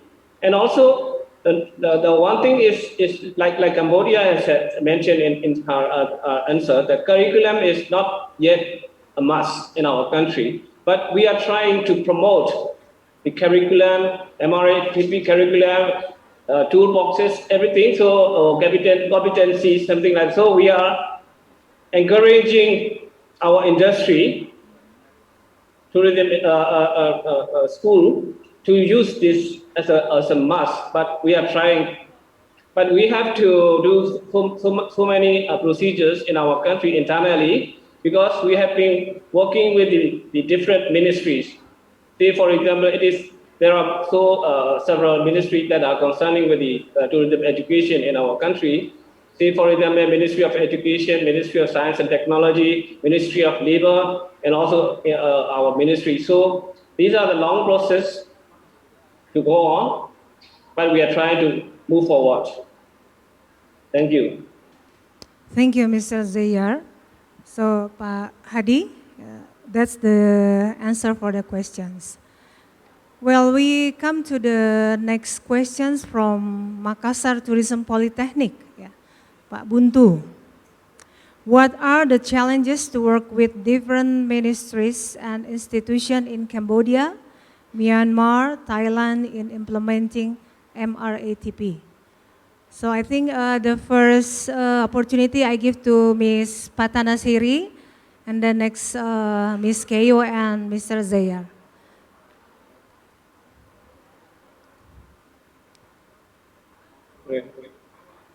Ms. Patanasiri from Thailand, please. Yes, okay. Okay, the challenges for the implementing the MRA-TP in Thailand. Firstly, I think is the language. The English language is the most. I think is the the challenge that faced with both the tourism professional and also the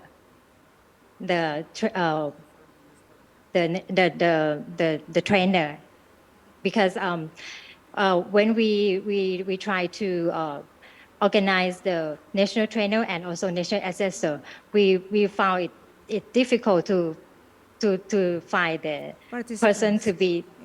Can you hear me? Yeah. Yes. Yeah. Yes. Okay, we find it we find it's hard to organize the training because we have the limitation on the English language competency.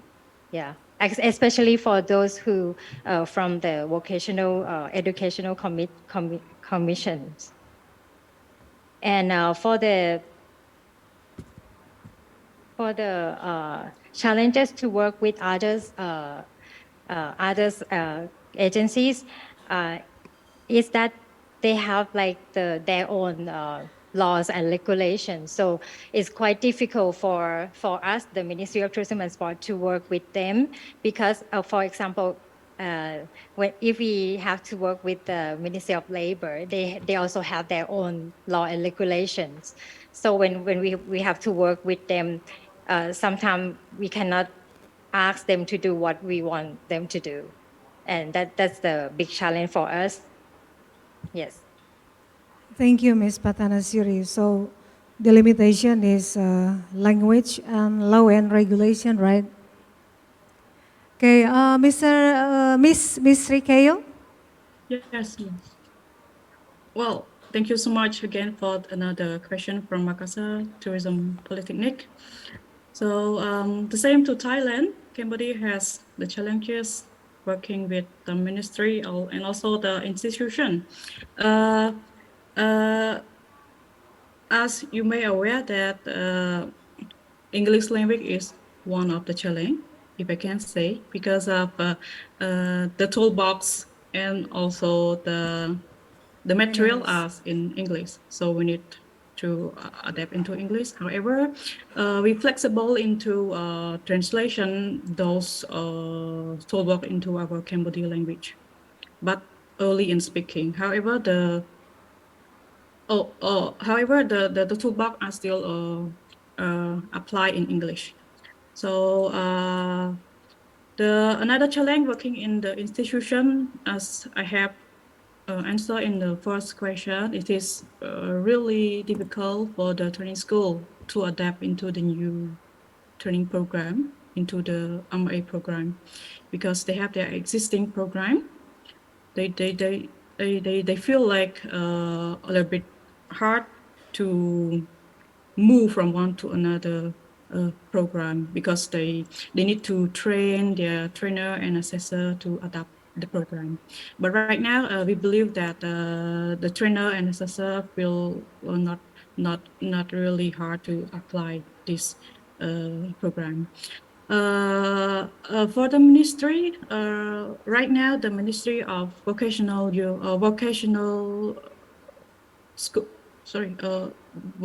and Training in Cambodia, they are also apply into the MRS, Mutual Recognition of Skill, which is not really far away from mutual recognition arrangement on tourism professional, because on their practices, it is referred to the competency-based training and competency-based assessment, as well as they have the curriculum in their training activity as well. Yes, thank you so much. Thank you so much, Ms. Keo. More likely the same with Thailand, yeah? Mr. Zayan? Thank you for the question. So the challenges we have been facing is about there are too many stakeholders to implement this MRA-TP in our country, because we have to work with the industry, we have to work with the other ministry, we have to work with the training school, we have to work with the experts, or we have to work with the private sector association. So each of these, organization has their priorities. So for tourism sector, we are just a tourism sector, a tourism hospitality sector. So because in our country, the main focal ministry is Ministry of Labor, which we call National Skill Standards Authority. So they issue the certificates. So under the NSSA umbrella, we are one of the sectors, only one of the sectors. So there are a lot of sectors in another umbrella. So it is very, very difficult, but we are hoping to move forward. But it is very difficult to work with the other ministries and organizations. And another thing is the laws and regulations are not yet developed in our country regarding with the MRA-TP. So it is now we have some challenges because we have not yet laws, regulations, and procedures, something like that. So these are the main, the main challenges we are facing. And also we have to work in harmony with all the stakeholders to successfully implement the MRA-TP in our country. Yeah, this is my answer. Thank you. Thank you so much, Mr. Zayar and Pak Buntu for the questions. Ladies and gentlemen, there is one question for Pak Putu or the offline speaker. Is there any question? From the students, maybe from the, silakan Pak, please Pak Arvin or Pak Surat. But not for Pak Putu. Pak Putu, okay. No. Yes, please. Well, thank you. And very good morning, everybody. Assalamualaikum warahmatullahi wabarakatuh. Yeah, thank you very much for the presentations.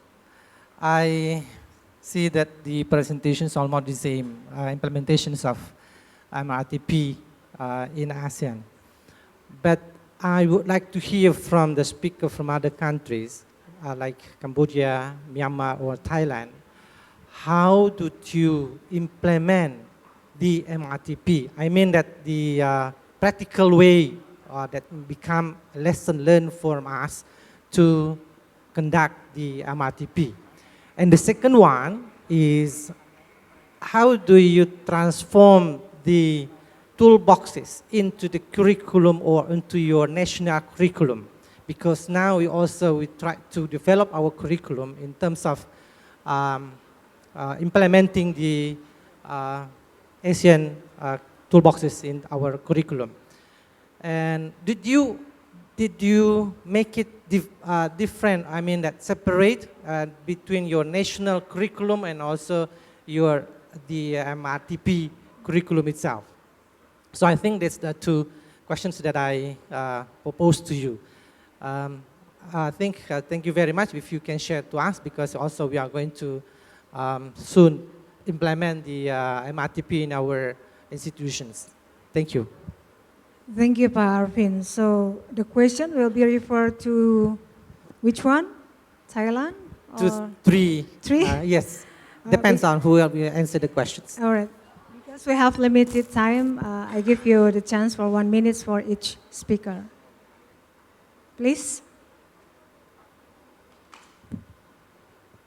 Okay. Yes, So Ms. Keo. thank you for the participant for the question. So regarding to your question, how do you implement the MRA-TP? I believe this question is the same to your previous question from online participant. So how can we provide this? Because we certify the tourism professional, we certify the school, so the school can continue their job to provide the program based on the certificate 1, certificate 2 until at 1 diploma. But some schools are trying their best to provide just only the part of the unit competency, not in full of level qualification. So right now they are trying their best to implement this program. And regarding to this question, how can we transform into our national curriculum? So this transformation Right now, Cambodia is, the Ministry of Tourism is working with the Ministry of Education, Youth and Sport to integrate the ASEAN MRA-TP into the high school weight from grade 10 to grade 12. So for the 3 years program, those who are working in us, so those students in high school can apply the easy way. They can gain a lot of skill and knowledge in front office, housekeeping, food production, and another area. And they, after graduate, they can apply those skills into the industry. But the challenge is still we are currently we need time to translate those curriculum for those students for high school, and we believe that those students from 3 year program will get 100% of job after they graduate. So thank you for your time. Thank you. Thank you, Ms. Keo. Well, next, Mr. Zaya or Ms. Patanasiri. Regarding with this question, so we do have our national curriculum for the tourism professional, and also we do have this ASEAN MRA-TP curriculum, ACCSTP. But there are a little bit, we need to do something to map with the qualification from the level 1. In ASEAN, it starts from level 2, but in our country, our national curriculum starting from the level 1. So, but most of the competencies are referenced from, we do refer from the ASEAN standards. So in this case, so it is a little bit we need to do to map with the ASEAN standards. No problem.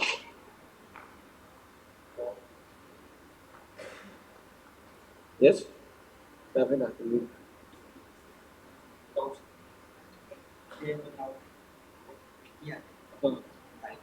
So as I mentioned in my presentation also, we do need laws and regulations to map with the ASEAN standards and our national standards. Thank you. Thank you very much. Thank you, Mr. Zayar. So you combine the national standard with the ASEAN standard, yeah? Last one, Ms. Pathanasiri. Thank you. For the questions, the first question, how do we implement MRA-TP? From my presentation, I did mention that for the training and assessment, we will done this by the training center and assessment center. This mechanism just formed recently, last year, and we just have the training center and assessment center established the last year, and the 16 centers will be start their work next month. And for the second questions, how to make the curriculum to the MRA curriculum to national curriculum.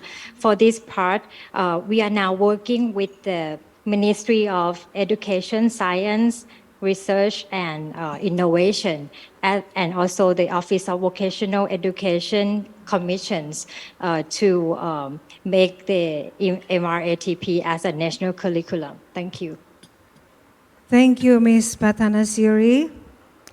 Ladies and gentlemen, because we have a very limited time, and then we have another session after this.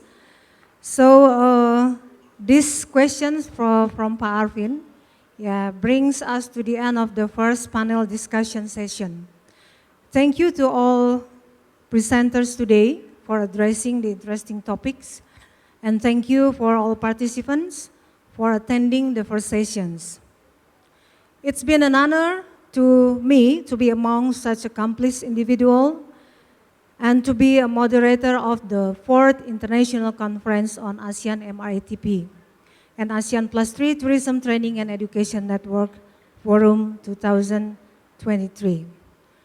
So ladies and gentlemen, My name is Endang Komesti Sinaga, and I would like to say thank you very much for your participation during this session, and have a good day. And once again, let's give a big applause to all the speakers and all the participants. Thank you.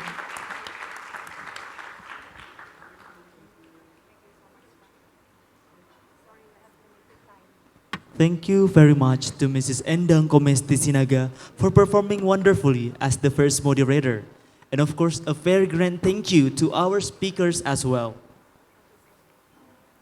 Before we close the session, we would like to invite Mrs. Martini M. Paham as the Deputy for Resources and Institution, Ministry of Tourism and Creative Economy of Republic of Indonesia, to give appreciation to our speakers and moderator from the first panel discussion.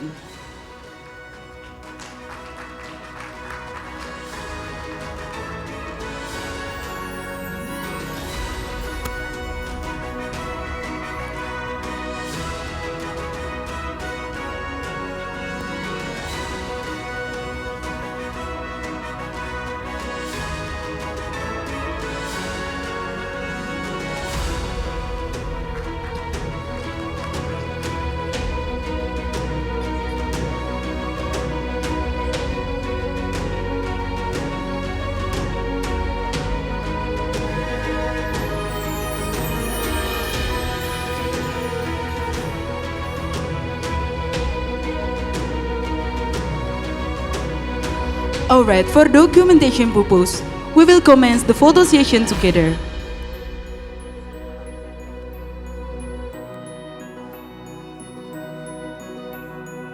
Yes, with the online speakers. We will lead the documentation in 3, 2, and 1. Alright, once again, in 3, 2, 1. Thank you to the moderator and speakers, as well Mrs. Martini M. Paham for doing the honors of giving the appreciation.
Ladies and gentlemen, moving on to our next agenda, a presentation of the comprehensive study on the implementation of ASEAN MRA-TP by the Economic Research Institute for ASEAN and East Asia.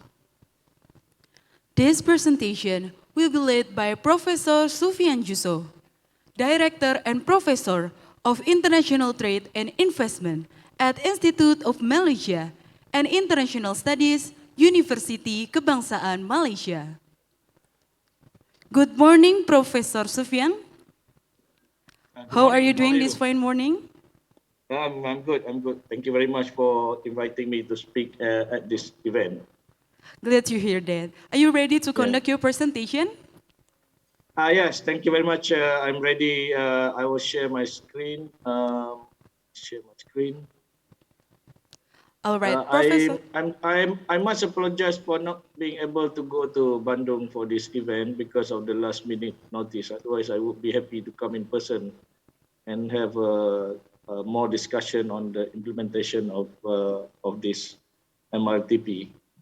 Right. So we conducted the comprehensive study on the implementation of mutual recognition arrangement for the tourism professional, which was conducted between the end of 2021 and last year.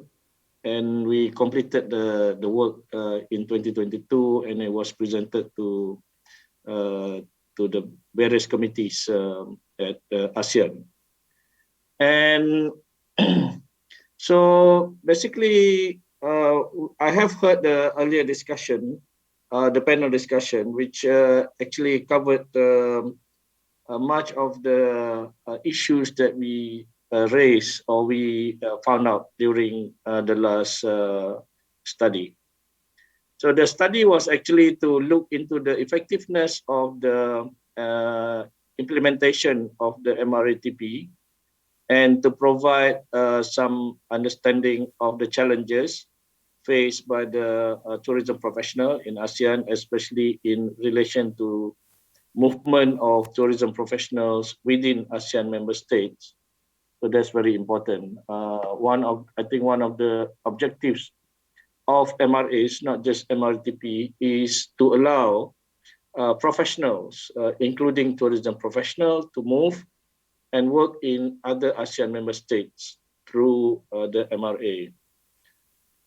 And same time, we were also looking at the best practices and solutions to maximize the benefit of the MRA-TP for ASEAN tourism industry. So in doing this, we make comparisons with other MRAs.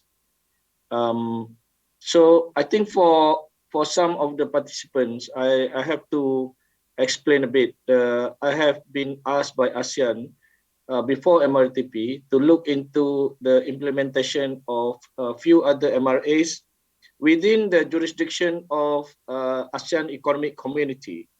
And MRA-TP is mainly within the jurisdiction of ASEAN Socio-Cultural Community. So we have a few other MRAs in the AEC. One of them is the MRA on engineering, another is MRA on architecture, and then we have MRA on accountancy. And we do have MRA on surveying, but I just would like to make a comparison on these three well-implemented MRAs. So the MRAs, basically the three other MRAs are practically covered and given a special code under the WTO and also the United Nations Procurement Code, UNCPCC, and they have basically well-established international professional organizations looking into their respective engineering, respective professions. Say, for example, in MRA on accountancy, they have various professional bodies around the world looking into accountancy profession. Same goes with architecture. They have International Architecture Union, and engineering. They have engineering bodies for ASEAN, for APEC, and many other organizations like Washington Accord. So when it comes to comparison, MRA, the three other MRAs have been basically having accredited degree or chartered professionals recognized by the professional regulatory authorities in each member state.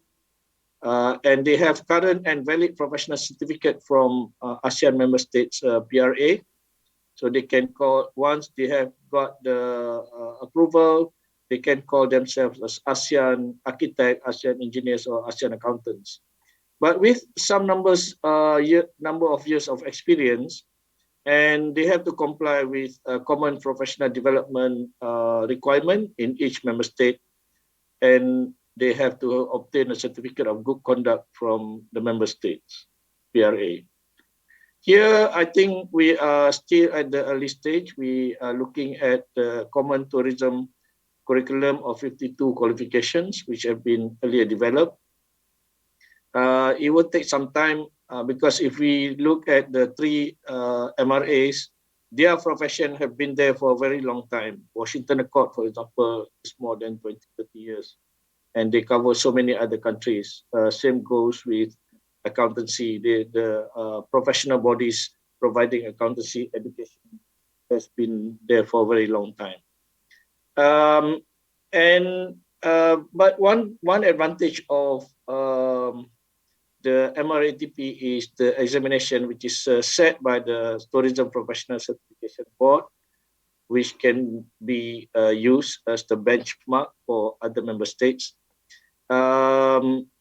And because there is no international benchmarking, then ASEAN can actually be the leading organization, international organization, to set the international benchmark for the movement of tourism professionals. And we have, in the other three professions, we have PRAs at the member states. We have ASEAN Member States Monitoring Committee to develop, maintain, and process ASEAN Register, which will then submit the application to the ASEAN-wide organization for approval. So here we have, for example, National Tourism Professional Board in all other member states. But I must admit, say Indonesia and Cambodia have been very active. We listened to the, for example, previously in the panel discussion, the representative from Cambodia explaining how they're doing it. So all other member states, I think, can actually learn from the experience of Indonesia and Cambodia, how, for example, Cambodia deal with Thailand to get support for the training and capacity building with the industry. We have a database of professional in ASEAN. In engineering, for example, we have 5,017 ASEAN engineers, 658 ASEAN architects, and 5,900 more or less ASEAN accountants. So if we want to allow proper movement of person, then we have to have a database of who, how many, and who are the registered ASEAN tourism professionals. They are the three professions have the eligibility to work in other ASEAN member states through individual member states professional regulations. Say, for example, we have engineering law in each member state, which allow eligibility to apply and be registered as registered foreign professional engineers. So if we were to allow foreign tourism professional to move from one member state to another, then we must have a domestic level law or member state level law to allow for foreign, I mean, basically tourism professionals from other ASEAN member states to be registered as registered tourism professional, then they can properly work in another member state. So generally, the process in other states, in other professions, is to have a recognized qualification recognized by the professional regulatory authority, plus a period of compulsory professional experience or trainings.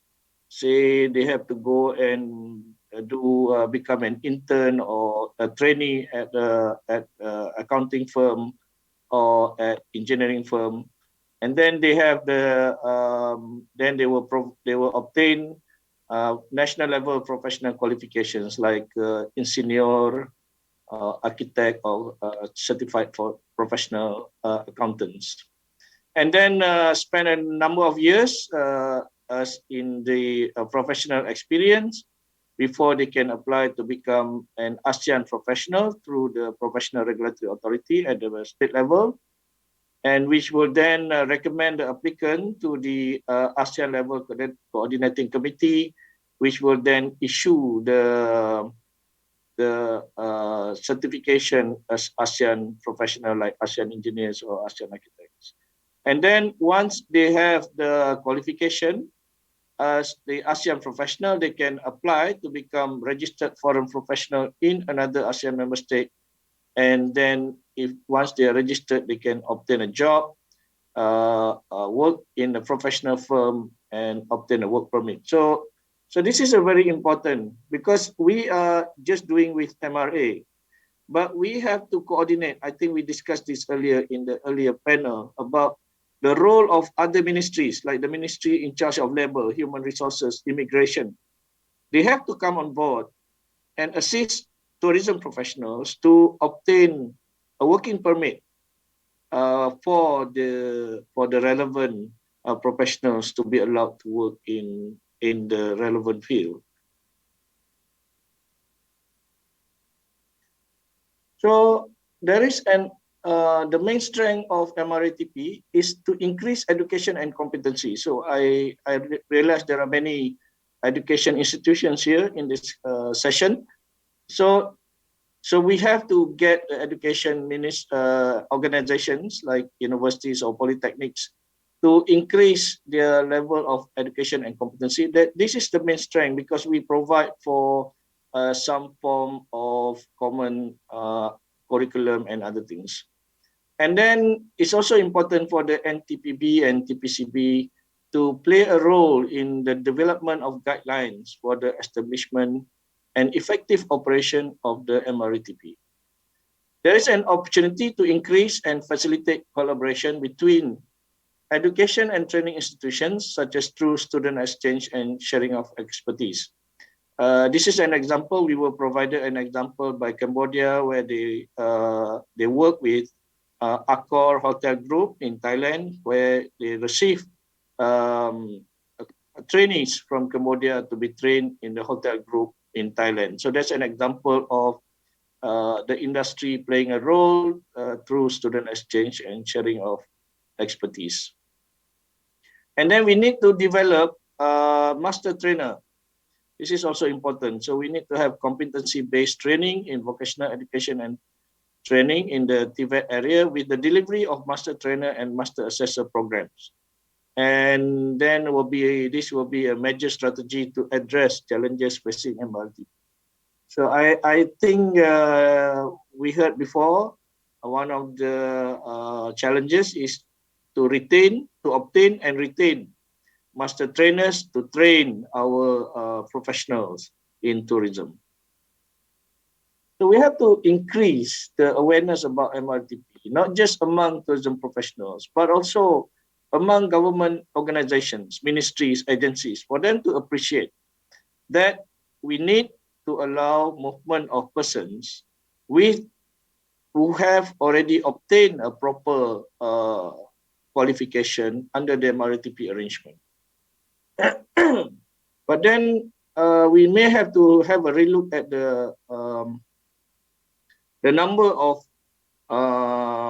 the scope or the list of tourism professionals, which is too wide for me.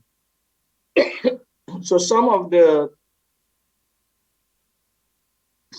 tourism professionals may not have the opportunity to work across, but they are given the opportunity to work to move up the ladder of the profession. So in my experience moving around the ASEAN region, I met with, say, hotel professionals who move up from the from the manual job into the management.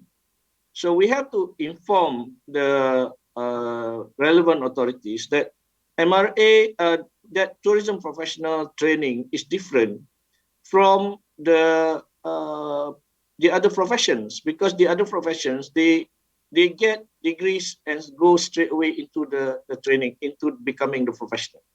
But there are different way of getting it in the tourism profession. Say, for example, you can start as the bellboy, and then you can go all the way through internet training to become a manager, which not many people understand. So we have to give this understanding, and so then we have to plan how they can move abroad to increase the income level and to plan their social protections as well. And most importantly is to organize and harmonize domestic regulations in all 10 member states relating to tourism professionals. This is still a long way to go. So we have to find a way on how do we harmonize regulations to allow first to allow education, second to get the qualification and experience registration, and also the movement of persons. And we have to work very closely with each other on capacity building. We heard from colleagues that they are facing issues with various organizations. So the more developed member states should help those in need of support to increase capacity building, sharing best practices, and promoting the tourism profession. So promoting tourism profession and career path of choice by promoting decent works and socially responsible tourism. Discuss about harmonization of education. We need this. We need to decentralize training programs. So we need to get professional organizations or education providers like polytechnics and universities to introduce courses, to digitalize training programs and e-learning centers. Some of the curriculum may be done online instead of in person. And then we need to attract and retain tourism trainers and assessors to be part of the overall process. So when we do, say for example, when we want to do online training, so we have to have 1, 2, 3, 4, 5, 6 level of or 6 stages of activities like planning, starting from business plan, training needs analysis, curriculum design, to the analysis of course requirements, selection of LMS or learning management system, design and prototyping of the courses, online digital courses. And then we have to go through the production and post-production stage to ensure that the courses, online digital courses, are up to the standard and meeting the expectation of the trainees.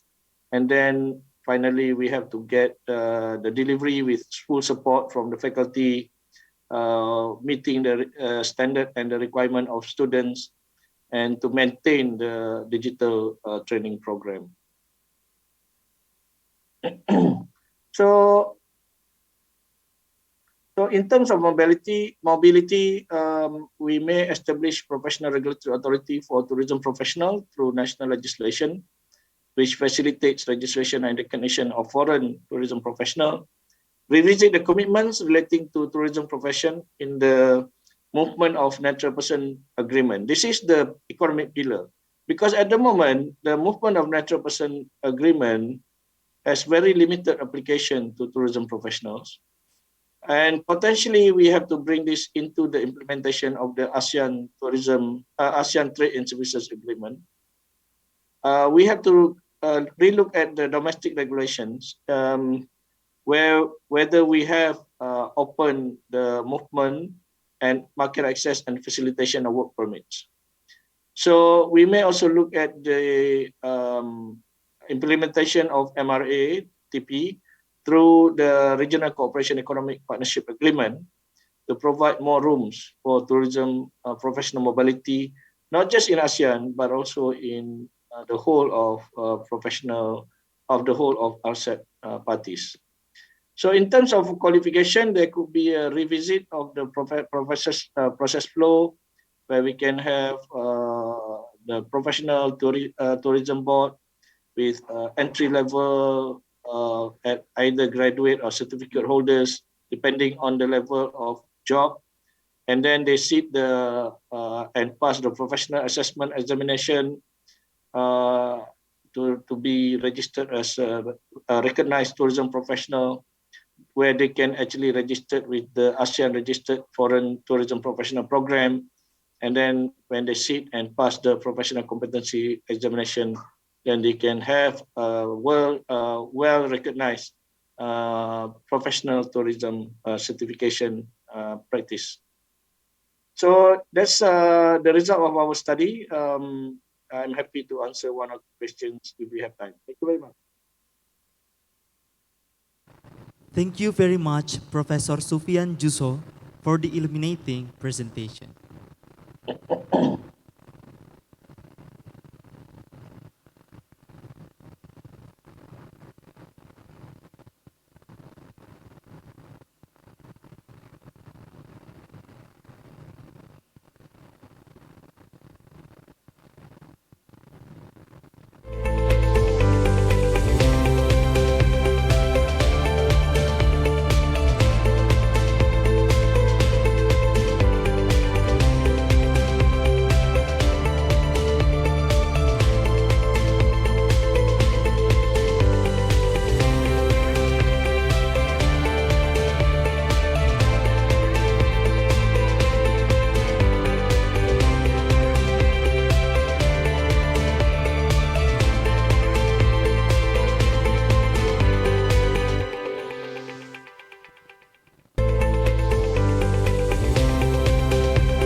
Ladies and gentlemen, moving right along, our next agenda is the second panel discussion with the topic, Sharing Best Practices on the Implementation of ASEAN MRA-TP, from the representative of the Philippines, Vietnam, National Professional Certification Board, and the Ministry of Education, Culture, Research and Technology of Republic of Indonesia.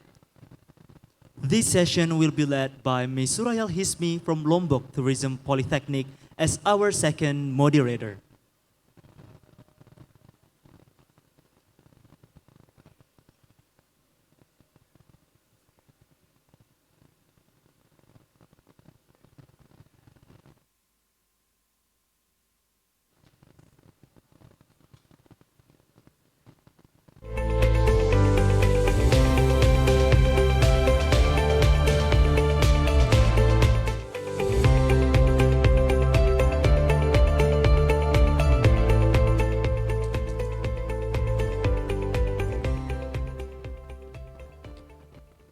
Good morning, Bu Surayal. Thank you for joining us today. How are you, Bu?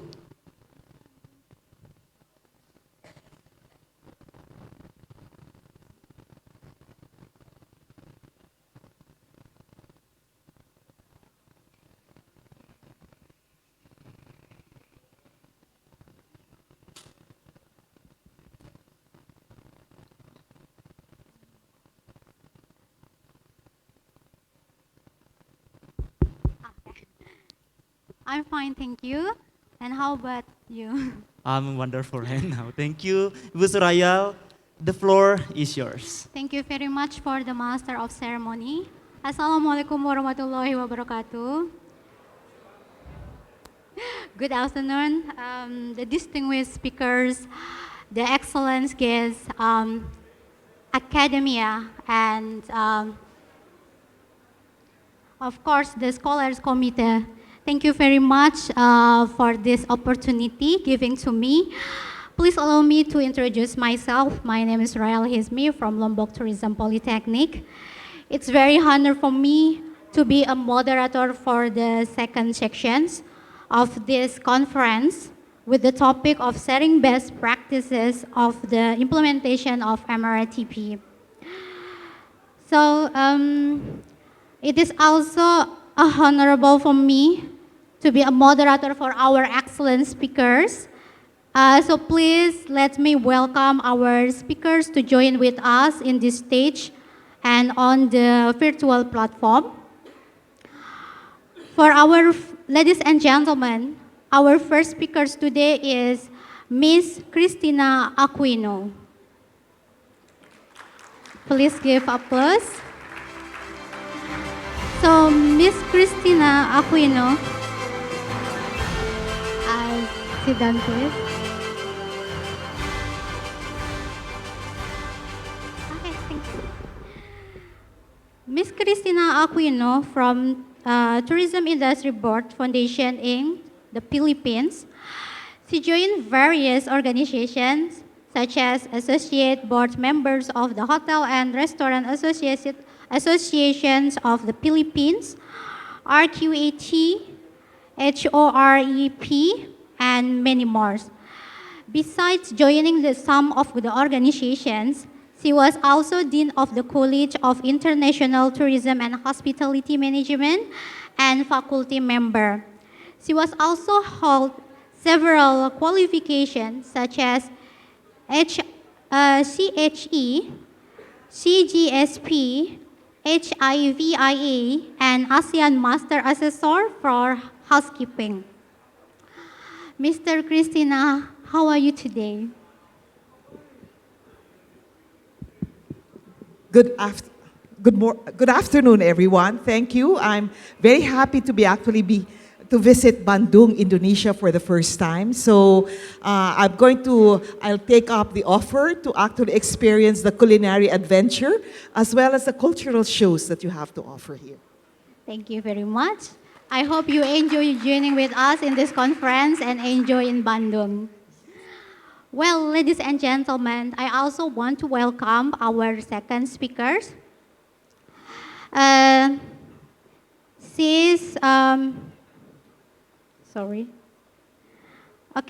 second speaker is Mrs. Teti DS Arianto from Tourism Professional Certification Board or TPCB.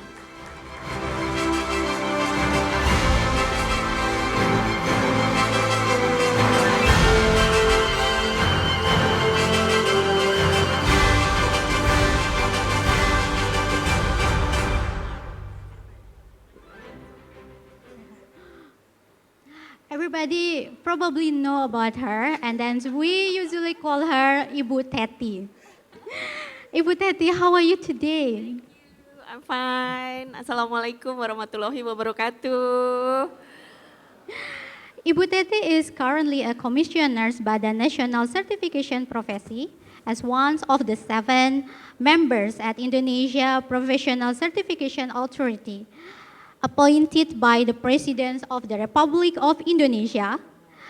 She has several responsibilities to oversee institutional relations, harmonizations, and quality assurance of the national competency certification system, leading toward national and international recognitions. Ladies and gentlemen, we also have another speakers. He is joining us via online. He is Mr. Uuf Brajawijaga from the Ministry of Education, Culture, Research, and Technology of Republic Indonesia.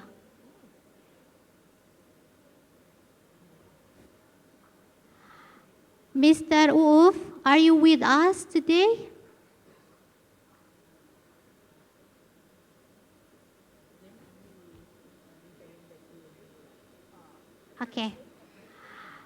So, ladies and gentlemen, without any further ado, let's move on to our first speakers, Mr. Christina Aquino.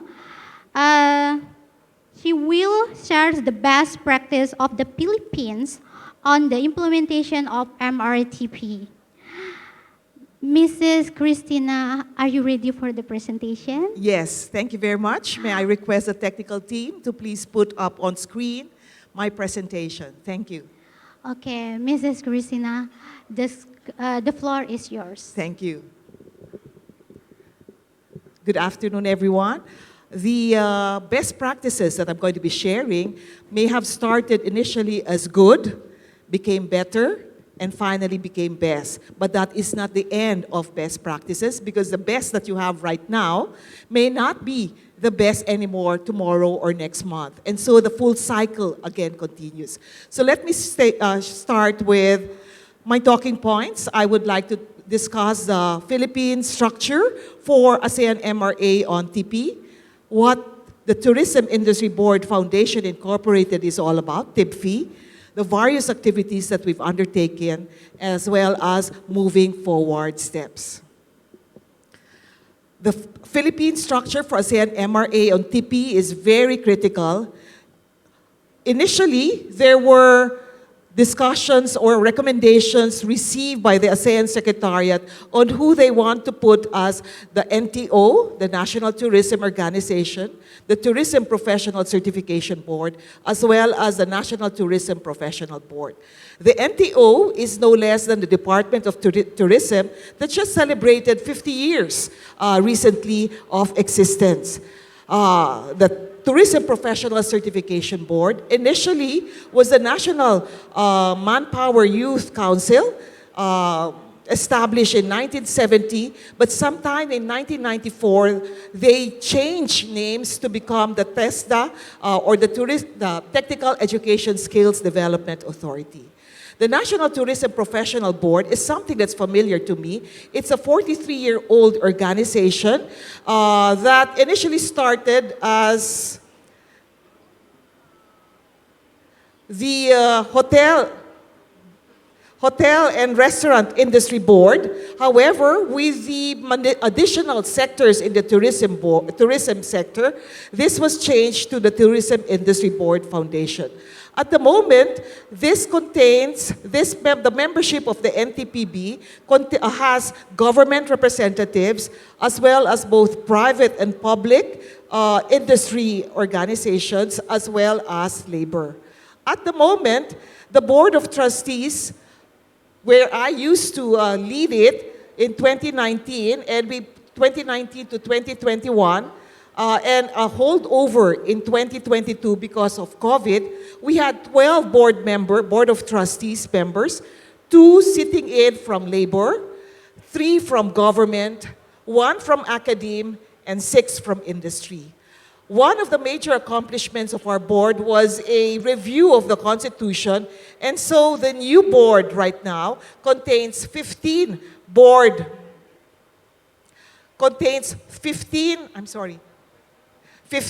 of Trustees, right now with 7 industry associations, 4 academic associations, including a student organization that is represented by their advisor, 3 government agencies, and as well as 1 labor organization.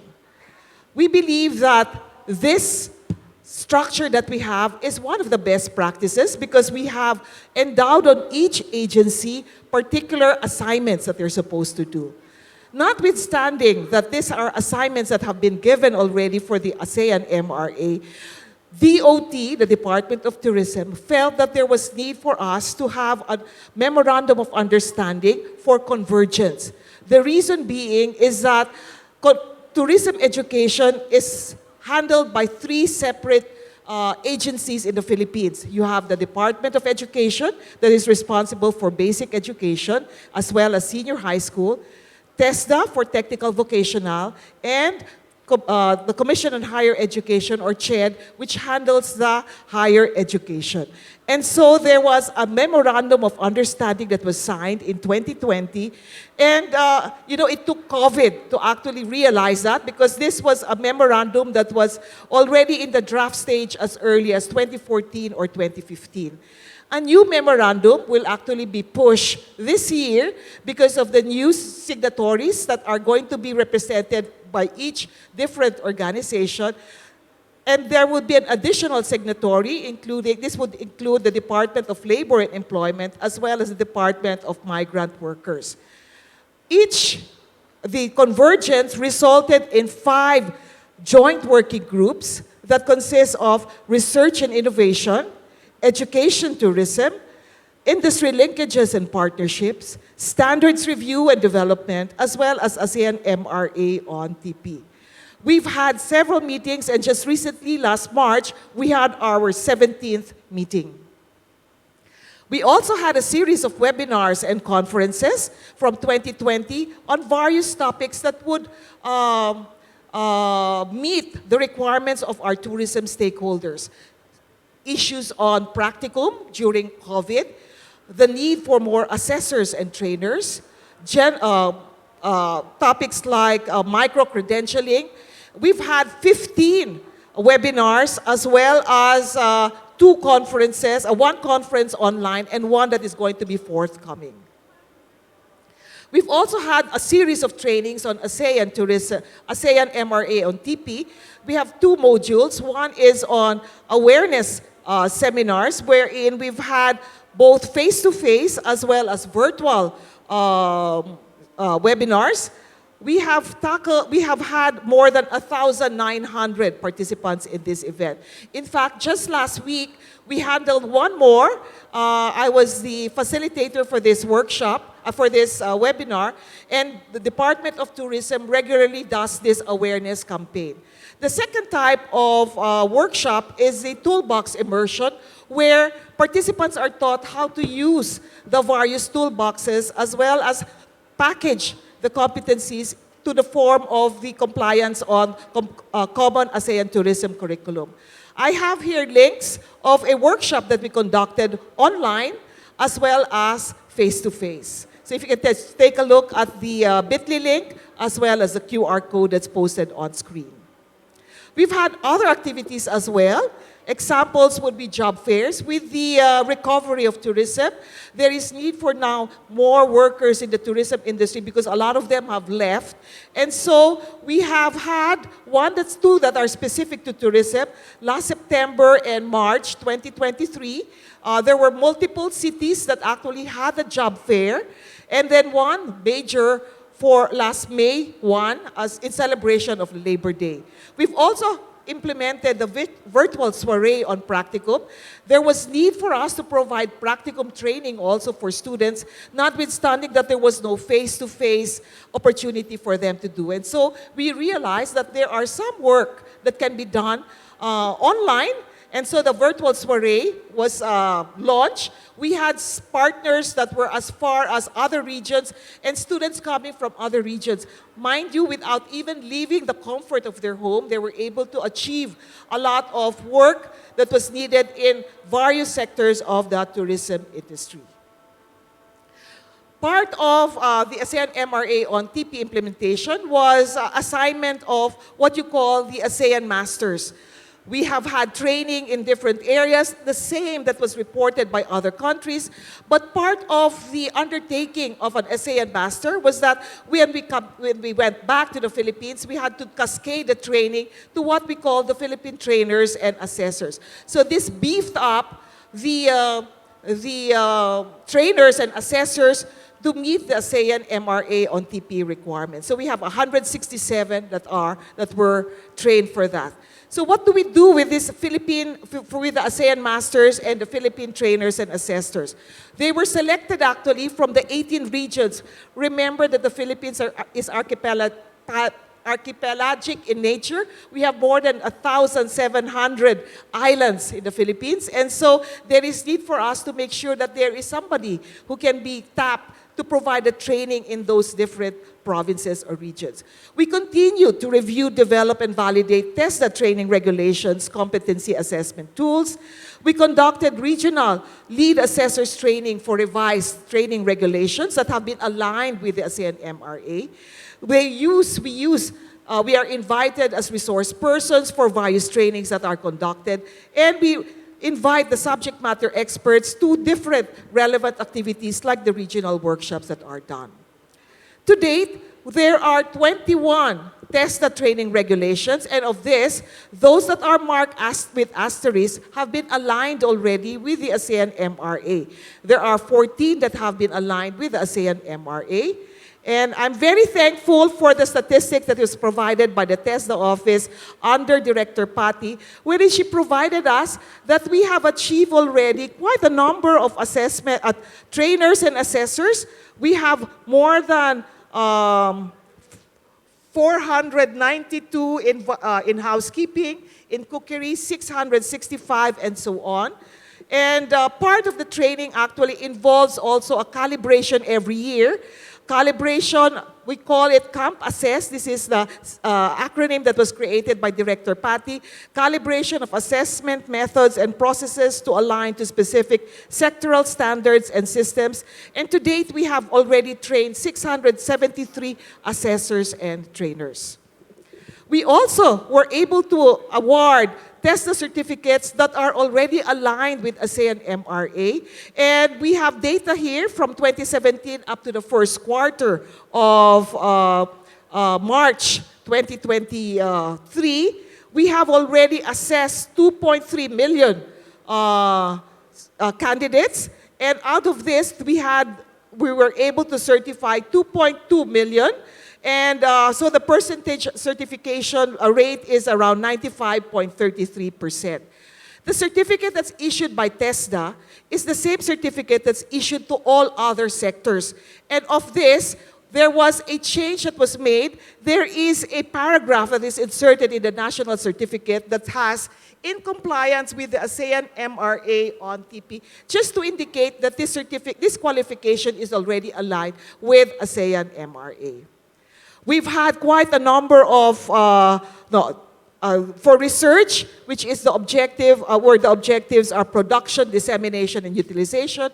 DOT provided us a grant to do that.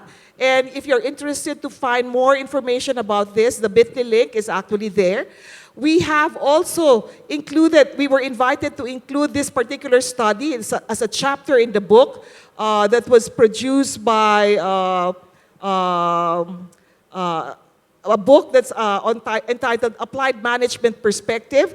Again, if you want to read the abstract, the link is actually there. And we're very happy that we will be presenting for the first time the results of this study in the APACI convention that's going to happen end of this month. We also provide grants to state universities and colleges to make sure that they're all able to offer tourism and hospitality programs that have leveled up. 25 million pesos is awarded to each state universities for projects that will involve either leveling up of equipment, faculty training, faculty immersion, research support, etc., etc. And to date, we have awarded already, visited already around 10 schools, and some have been awarded already the 25 million grant. At the regional level, we have attended the same workshops to review the Common ASEAN Tourism Curriculum as well as the ACC-STP. Moving forward, we would like to recommend that we do the CATC, no, not the Common ASEAN Tourism Curriculum, but I have here C for Curriculum Review and Development, A for Awareness and Utilization, T for Trainers and Assessors Qualifications, and C for Conversions. There are quite a number of suggested steps that we can do, and we hope that we will achieve this together with DOT and TESDA. I'd like to say that ASEAN MRA has allowed us to be more hospitable. Why? Because we are now helping each other, not only in the country, but also in the region. We are now more open to best practices that are being shared in these conferences. Systematic in the sense that it's not the job of one person. It takes a whole village to actually make sure that the ASEAN MRA on TP is successful. We become professionals when we are certified. We are informed through fora like this.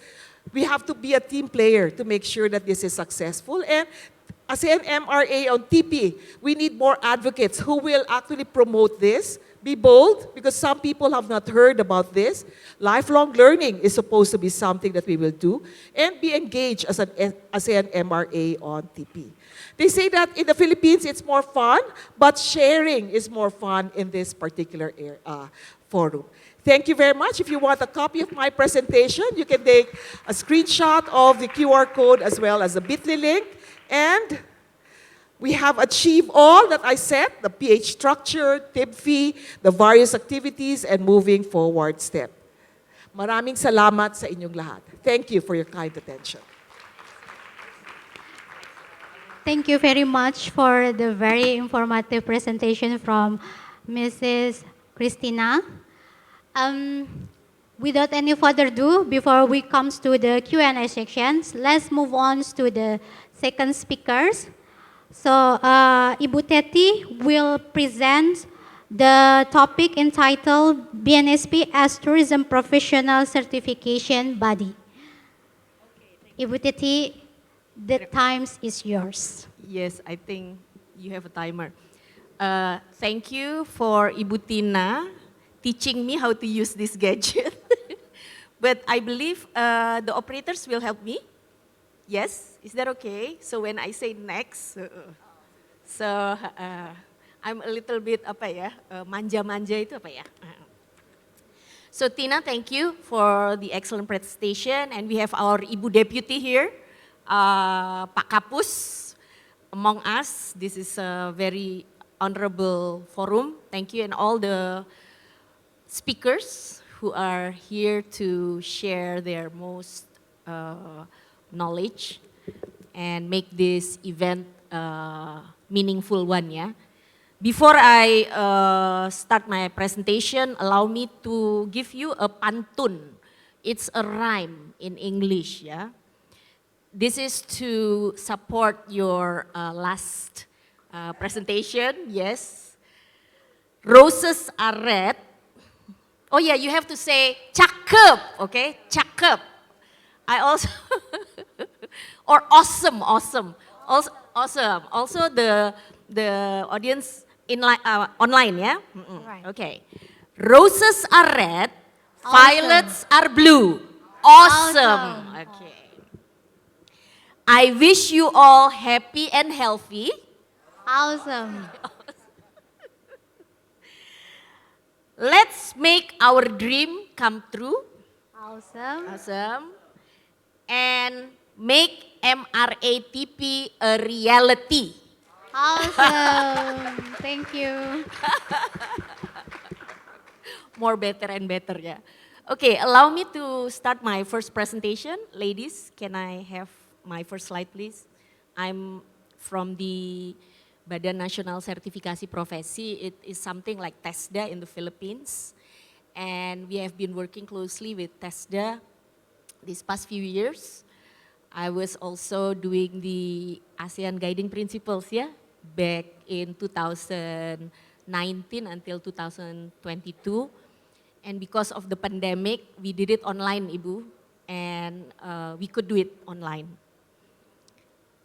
So, as a tourism professional certification body of MRA-TP in Indonesia, I'm going to share to you some of the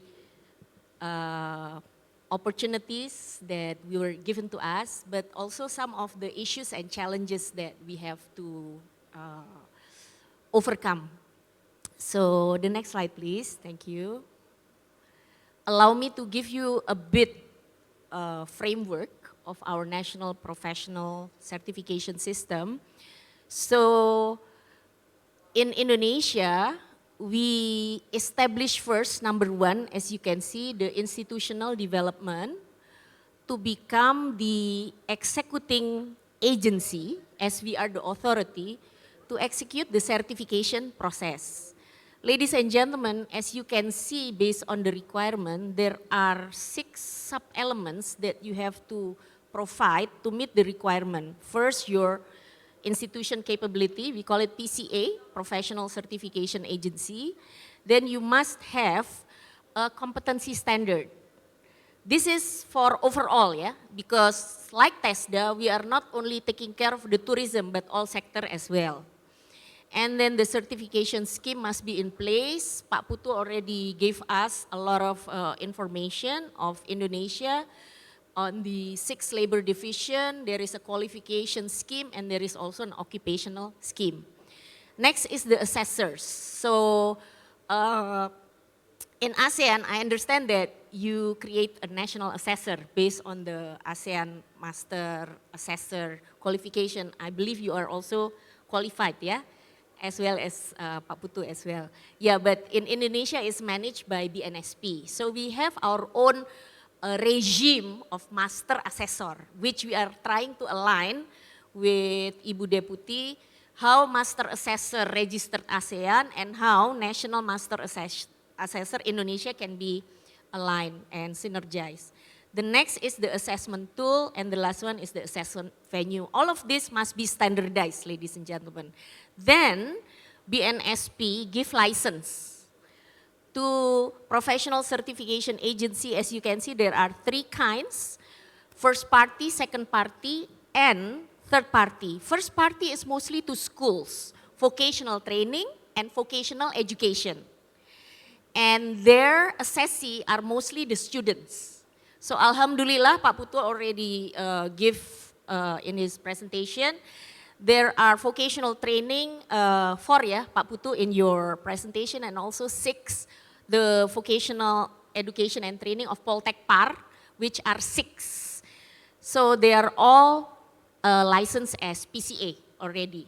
And we have here from representative from the Dikbud, Ministry of National Education. They also have almost a lot of LSP or PCA first party. So number 2, we give the license, and number 3, they can do the certification process. So without this, they cannot do, ladies and gentlemen, they cannot do. Then number 4, we do the harmonization. And this is where MRA comes into the picture, or the mutual recognition arrangement. And what Tina was showing us was the data and information which was tabulated by TESDA. Unfortunately, right now, BNSP is trying to go that way.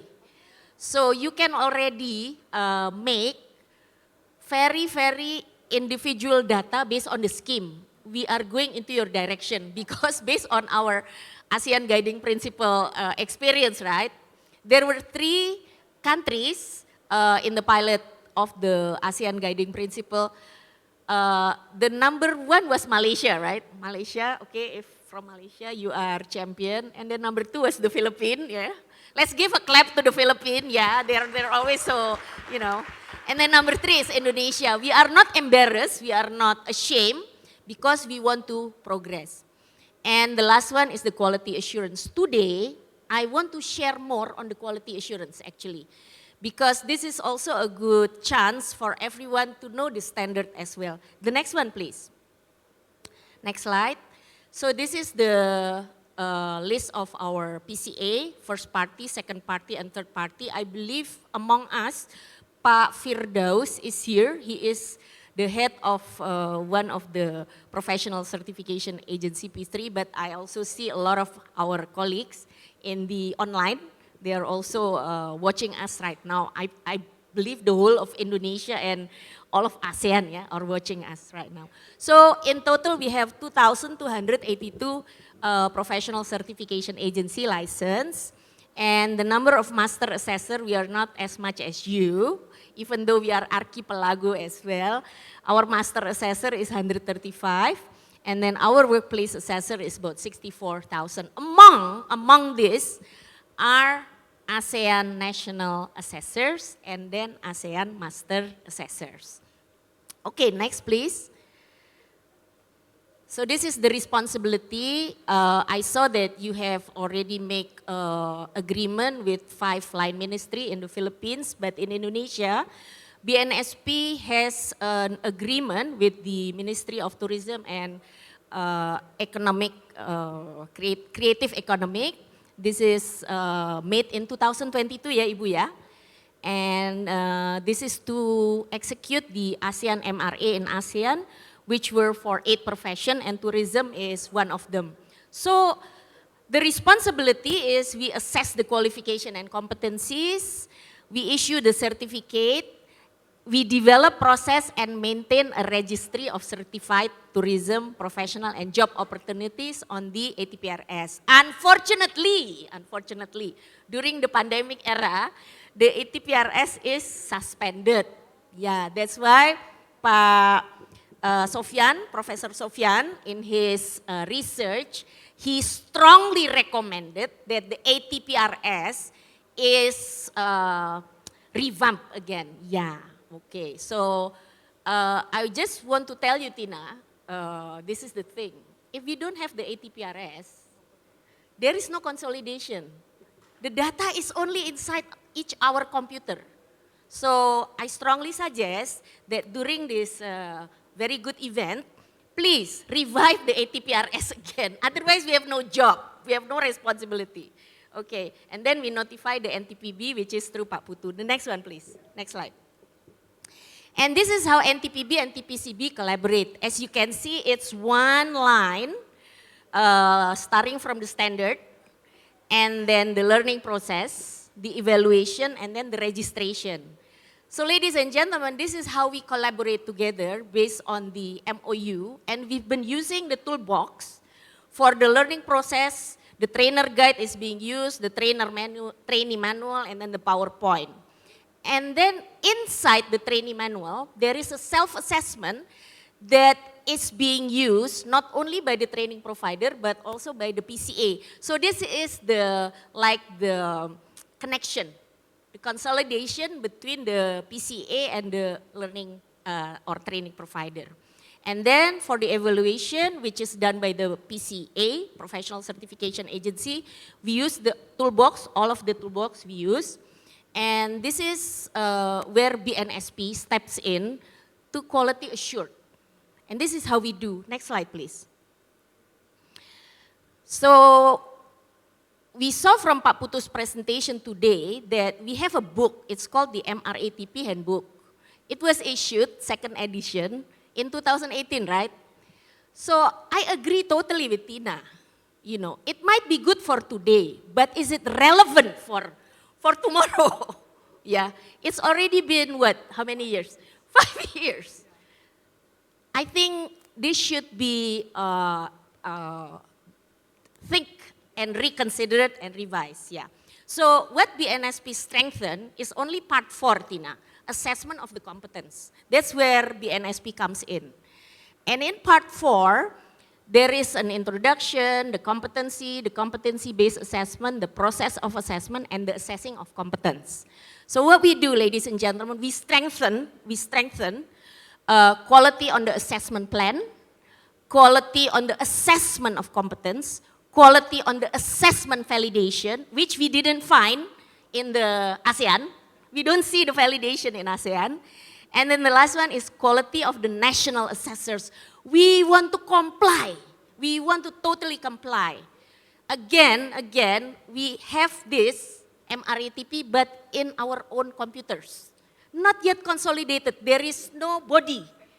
There is no central body that consolidate us.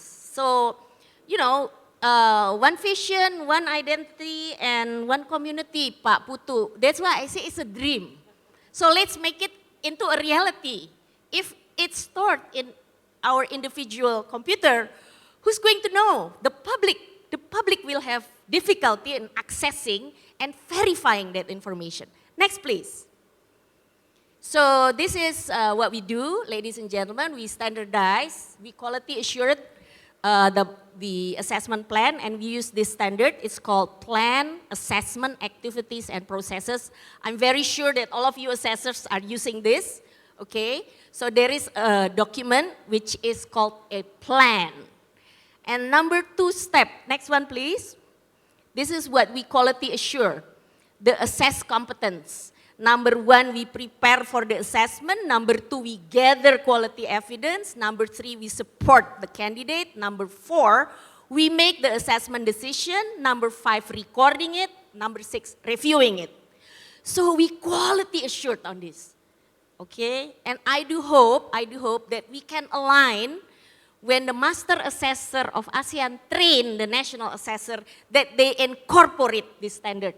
Okay, the next standard please is the prepare, the validation. It's called participate in assessment validation.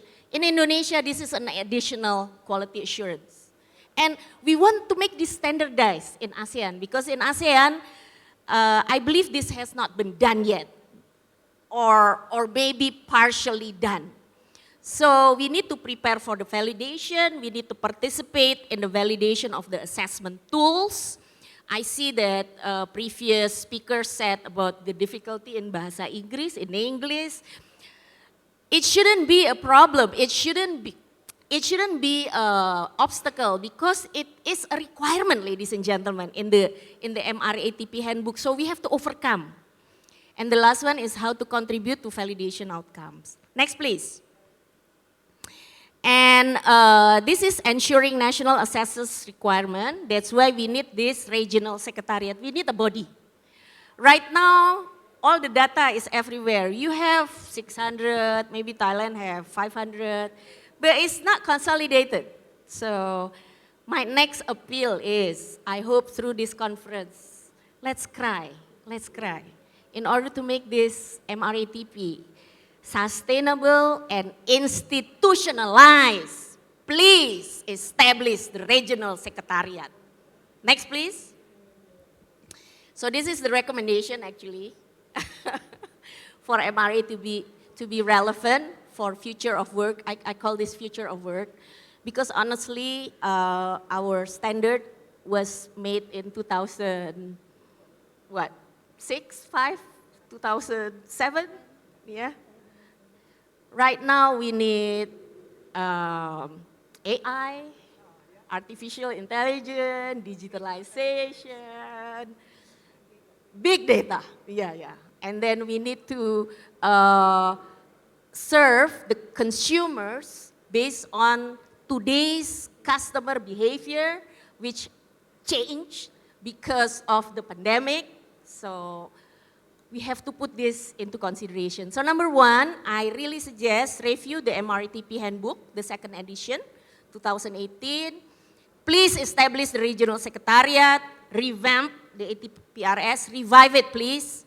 Review and update the RQFSRS and ACCSTP. We cannot just stick with 6 labor division, you know.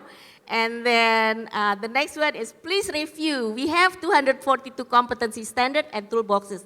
Is it still relevant, ladies and gentlemen? And let's do the monitoring, reporting, and evaluation. And I believe that Indonesia and Philippines, we are such good sister. We have done a piloting with our previous engagement. Why not we do the piloting together? Okay, this is from me. Terima kasih. Wassalamualaikum warahmatullahi wabarakatuh. Terima kasih. Thank you very much for very informative and encouraging presentations. We hope there is another step that can be a collaborations between Philippines and Indonesia. Okay, well, everybody, ladies and gentlemen, our third speakers already joins with us, Mr. Uhuf. Hello. Hello Are you with everyone. us? Good afternoon. Good afternoon. How are you, Mr. Uhuf? I'm great, thank you. But unfortunately, I cannot join in person in Bandung. I hope next time you will join with us in person. Our pleasure. Well, before presenting the slides, please let me read your CV. Mr. Uhub Brajawijaga is an associate professor in information technology at the Department of Informatics Engineering at Polytechnic Negeri Batam, Indonesia. He has earned his bachelor degree in industrial engineering and master's degree in software engineering from Bandung Institute of Technology of Indonesia. He obtained his PhD in Information Systems from the School of Computing and Information Technology, Faculty of Engineering and Information Sciences, University of Wollongong, Australia. His PhD research title in Public Value Creation through Social Media Network, Mixed Method Research on Indonesia's Disasters Management Agencies. His research interest lies at the intersections between information technology, policy, government, and citizen participation. Specifically, his prior publications put his research focus on the social media and disaster management context. He published his research works in Government Information Quarterly, Information Polity, Australasian Conference on Information System, Hawaii International Conference on System Sciences, International Federation for Information Processing Electronic Government, Digital Government Society Conference, and Processing Electronic Government and Pacific Asia Conference on Information System. His paper, presented in AGIS 2012, was selected as Best Conference Paper. His poster was awarded as the best posters in the 2013 CSAT Trade Show in the University of Wollongong, and currently, Mr. Uhub serves as Director of Polytechnic Negeri Batam. So, Mr. Uhub, are you ready for presenting your presentation right now? I hope so, because I have my another connection in trouble, so I hope that you can hear me clearly. And everyone, I really want to join in person in Bandung, but unfortunately the situation does not allow me to come to Bandung, and I hope that I can share my presentation from Batam, and I hope that everyone can see my presentation slide now. Well, we see it clearly. Okay then, thank you. Okay. So as we are aware that all the president's attentions now are in the providing high quality of human resources after all of the infrastructures available and developed during his two administration period. Now the focus is on the human resources, and I'm sure that the tourism is one of the key area for the presidents to be developed. And focusing on the hospitality area, we have a number of SMKs who are in the hospitalities area. In total, based on our data, there are almost 2,500 SMKs are in the hospitality area. The concentration skills includes in the hospitality, fashion design, culinary, hotels and restaurants, spa, skin and hair beauty, travel and business tourism services, marine tourism, and so on. So in total, there are almost 500,000 students in the hospitality area. So it's quite big numbers that we can that can be affected by the CATC. And not only that, we also have the numbers of vocational higher education. In total, we have 346 institutions. Those are in polytechnics and then university, higher education institutes, community college, and so on. So we have a range of option both in secondary high schools and also in higher education. And regarding to the CATC, we have applied the CATC curriculum to 21 SMKs for the piloting, and the activities for the piloting includes the curriculum alignment with the CATC toolbox, and then we have webinars to get the awareness and then set up the action plans, and then we share the progress report. And then the next thing is that we prepare our national trainer as well as the national assessors, and then we certificate our trainers and assessors, and then we do the piloting for the CATC, and then we get the CATC certification for teachers and students, and we evaluate the piloting process. Of the total 21 SMKs, the job titles involved in the piloting includes the front office, housekeeping, food production, food and beverage services, tour operation, travel agencies, and etc. And then the SMKs involved in the piloting process lies from the one in Sumatra's region up to one in the Maluku's area. And then from the piloting process, we can have the general conclusions that under the curriculum of Merdeka for SMK, we can adopt the CATC curriculum, because the curriculum Merdeka offers the flexibility to synchronize the curriculum with the school's needs, and also to align with the skill concentration in SMK, and also there are variety of methods to build the partnership with industries, including the teaching factory and other methods. And as for the CATC standard for tourism professional, we find that there are some schemes in the hotel services and also travel services available for our SMKs to adopt the CATC. In the hotel services, the options are in the front office, housekeeping, food production, and F&B services as well.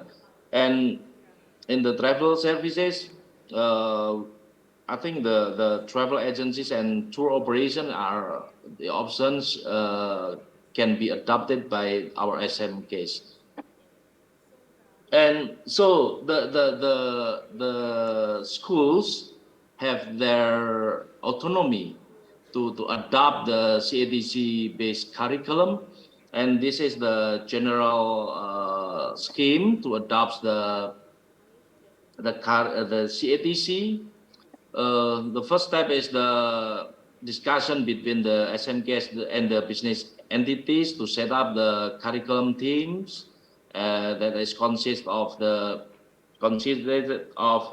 the head of SMK, representative business entity, representative from the association, teachers, and so on. And then in the curriculum alignment area, the team can draft the curriculum, can review the curriculum, can validate the curriculum with the intervention from the CATC. And then once the curriculum is defined, then the principal of SMK can propose to the head of the provincial education office that has the authority to define the curriculum to be the operational curriculum. And I think now there are some schemes for the certifications available based on the CATC. ranging from hospitality area, culinary, and also tourism services. And this is the timeline for the adoption. I think we have done the piloting process from the 2019 and 2021, and I think now we are ready to adopt the or to encourage all of our SMK to adopt the CATC, as well as to put the CATC material in our platform Merdeka Mengajar. Platform Merdeka Mengajar is the national platform for the teachers across Indonesia to share and learn together on the teaching material, teaching development, and so on. So I think that's all we can share on the CATC implementation in SMKs in Indonesia.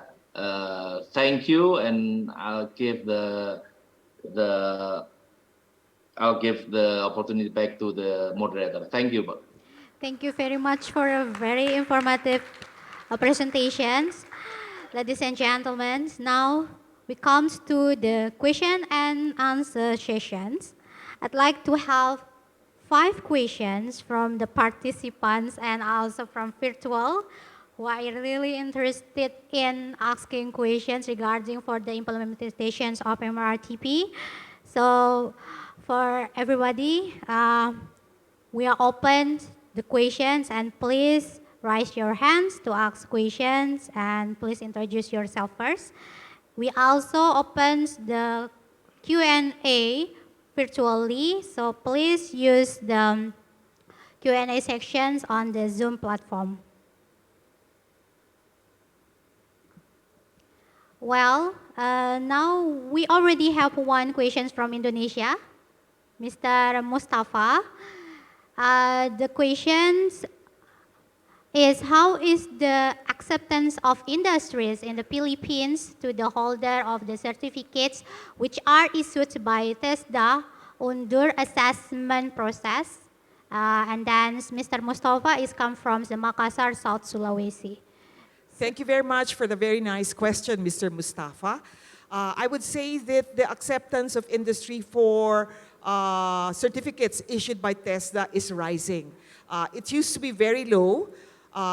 Unfortunately, the acceptance was not as high as in the foreign market for certified tourism professionals from the Philippines that use the certificate. We have, as a member of our Tourism Industry Board Foundation Incorporated, we have the Association of Human Resource Managers of the hospitality industry, and we have actually made representations with them that rather than put when you have a job opening, they say must be 5'11", must speak fluent English, etc., etc. We said that maybe what you should start doing is putting requirements vis-a-vis certificates. So they should be a holder of front office, NC2 or NC3. They should have a TOEFL or TOEIC score of so-and-so, because these are international standards which will actually be a topic of discussion tomorrow. So international certifications or global standards are very nice to look at because it sets you already at the same level as your counterparts in the region. So industries, right now it is gaining momentum because beyond the diploma that they receive at the end of their studies, whether they're in depth ed, from basic education, or senior high school to TESDA and higher education, they also have a national certificate that actually vouches on the competencies, meeting the competency standards for a particular qualification. And what's nice about this is it merits also the nod of the ASEAN member states, because they only recognize one tourism professional certification board from the Philippines, and it is TESDA. And so when we have, our Secretary of Tourism has been to various places right now, like Thailand and other countries. And the first thing that they ask would be if you can recommend some tourism professionals, because our tourism business is already recovering.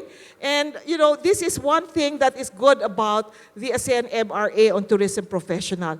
We are looking at demand and supply. So a country that has a lot of supply for tourism professionals that are needed in another country can actually be, can allow them to be mobile. Labor mobility is something that can be realized as a result of the ASEAN MRA. Thank you very much. I hope I answered your question, Mr. Mustafa. Thank you very much for very interesting answers. Okay, well, another question that refers to Miss Christina again. This is questions from Mr. Jul Tamba from Medan Tourism Polytechnic. It's awesome exposed for the data, especially trained and certified big total of professional tourism laborers. To the point, how does the country evaluate the continuity and maintains the qualified laborers to going forwards? Thank you. The print was too small. The PDF was actually shown, but if you notice the qualifications that were actually that were covered by the 2.2 million certified professional, they're all in the certificate 2 level. This is in front office, housekeeping, food production, and food and beverage service. We are looking forward to actually include more in the higher levels. The challenge right now is whenever there is a change in the training regulation, there has to be recalibration of trainers and assessors to make them aware of the changes in the requirements. And so the training for assessors and trainers still needs to be undertaken so that we can now assess in the higher level. As mentioned by Madam Teti, they actually visited the Philippines and benchmarked the way that TESDA actually puts together all of this data. We have there's a system in place already in the Philippines where all the certified candidates can actually be searched. You can also look at some of the reports that are actually prepared by TESDA in terms of EGASE. This is statistics on enrollment, graduation, assessment, certification, and employment. And they have reports that date back to at least 2019 all the way to 2022. I was very happy to share with you information that was shared also by Director Patti that gave me data on the first quarter. Mind you, even during COVID, assessment was still being done. So we did not stop assessing and certifying our tourism, not only tourism, but all the other sectors as well. So life goes on even with COVID. Thank you. Thank you very much. Ladies and gentlemen, because of the time, finally we come to the end of this webinar. Before closing the webinar, I want to conclude what the speakers said. So from the point of view of the Philippines, there are many actions that have been done for the implementations of the MRA-TP, from the creating collaboration through MOU, series of trainings, workshops, webinar, conference, and creating master assessors, trainers, and also assessors. But during the implementation of the MRA-TP, there are several recommendations that they call it CATC. And then from the point of view in Indonesia, the implementations of the ASEAN's MRA-TP already applied for the MRA-TP handbook, especially in the point 4 for the assessment. But again, there are one point that should be focused on, especially in the assessment validations. And also, there are several recommendations should be applied to make sure that the implementations of the MRA-TP can be sustained. The first one is review the MRA-TP handbook, because this is like in 2018 and should be complied with the current technology, maybe using AI. And then establish the regional secretariat, reform the ATPRS, reviewed and update the RQFSRS, and then ACCSTP, review and update the 242 competency standards, and of course, monitoring, reporting, and evaluations. And then in the point of view of the Indonesians, from the Ministry of Education, Culture, Research, and Technology, we found that there are 21 SMKs as the pilot project for implementation of CATC, and we hope it can be applied more in the future. I think that's all from the wrap-up of the sessions too. Then please allow me to thank for the speakers for their informative and interesting presentations, and all participants for their attendance in this room and through the Zoom platform. Finally, please give applause for all speakers and all of us.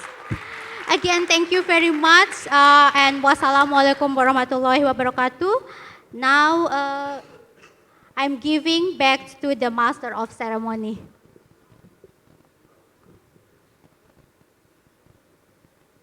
Thank you very much to the Honorable Ms. Surayal Hismi for performing wonderfully as the second moderator. And of course, thank you as well to our amazing speakers. Before we close the session, we would like to invite Mr. Faisal, as the head of Human Resources Development Center, Ministry of Tourism and Creative Economy of Republic of Indonesia, to give appreciation to our speakers and moderator from the second panel discussion.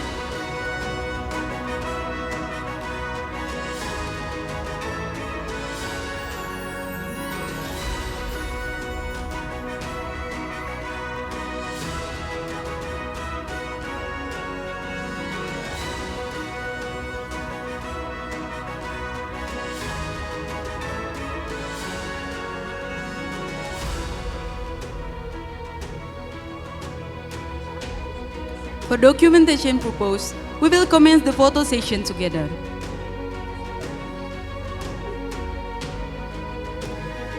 We will lead the documentation in 3, 2, and 1. All right, once again, in 3, 2, 1. Thank you to the moderator, speakers, as well as Mr. Faisal for doing the honors of giving the appreciation.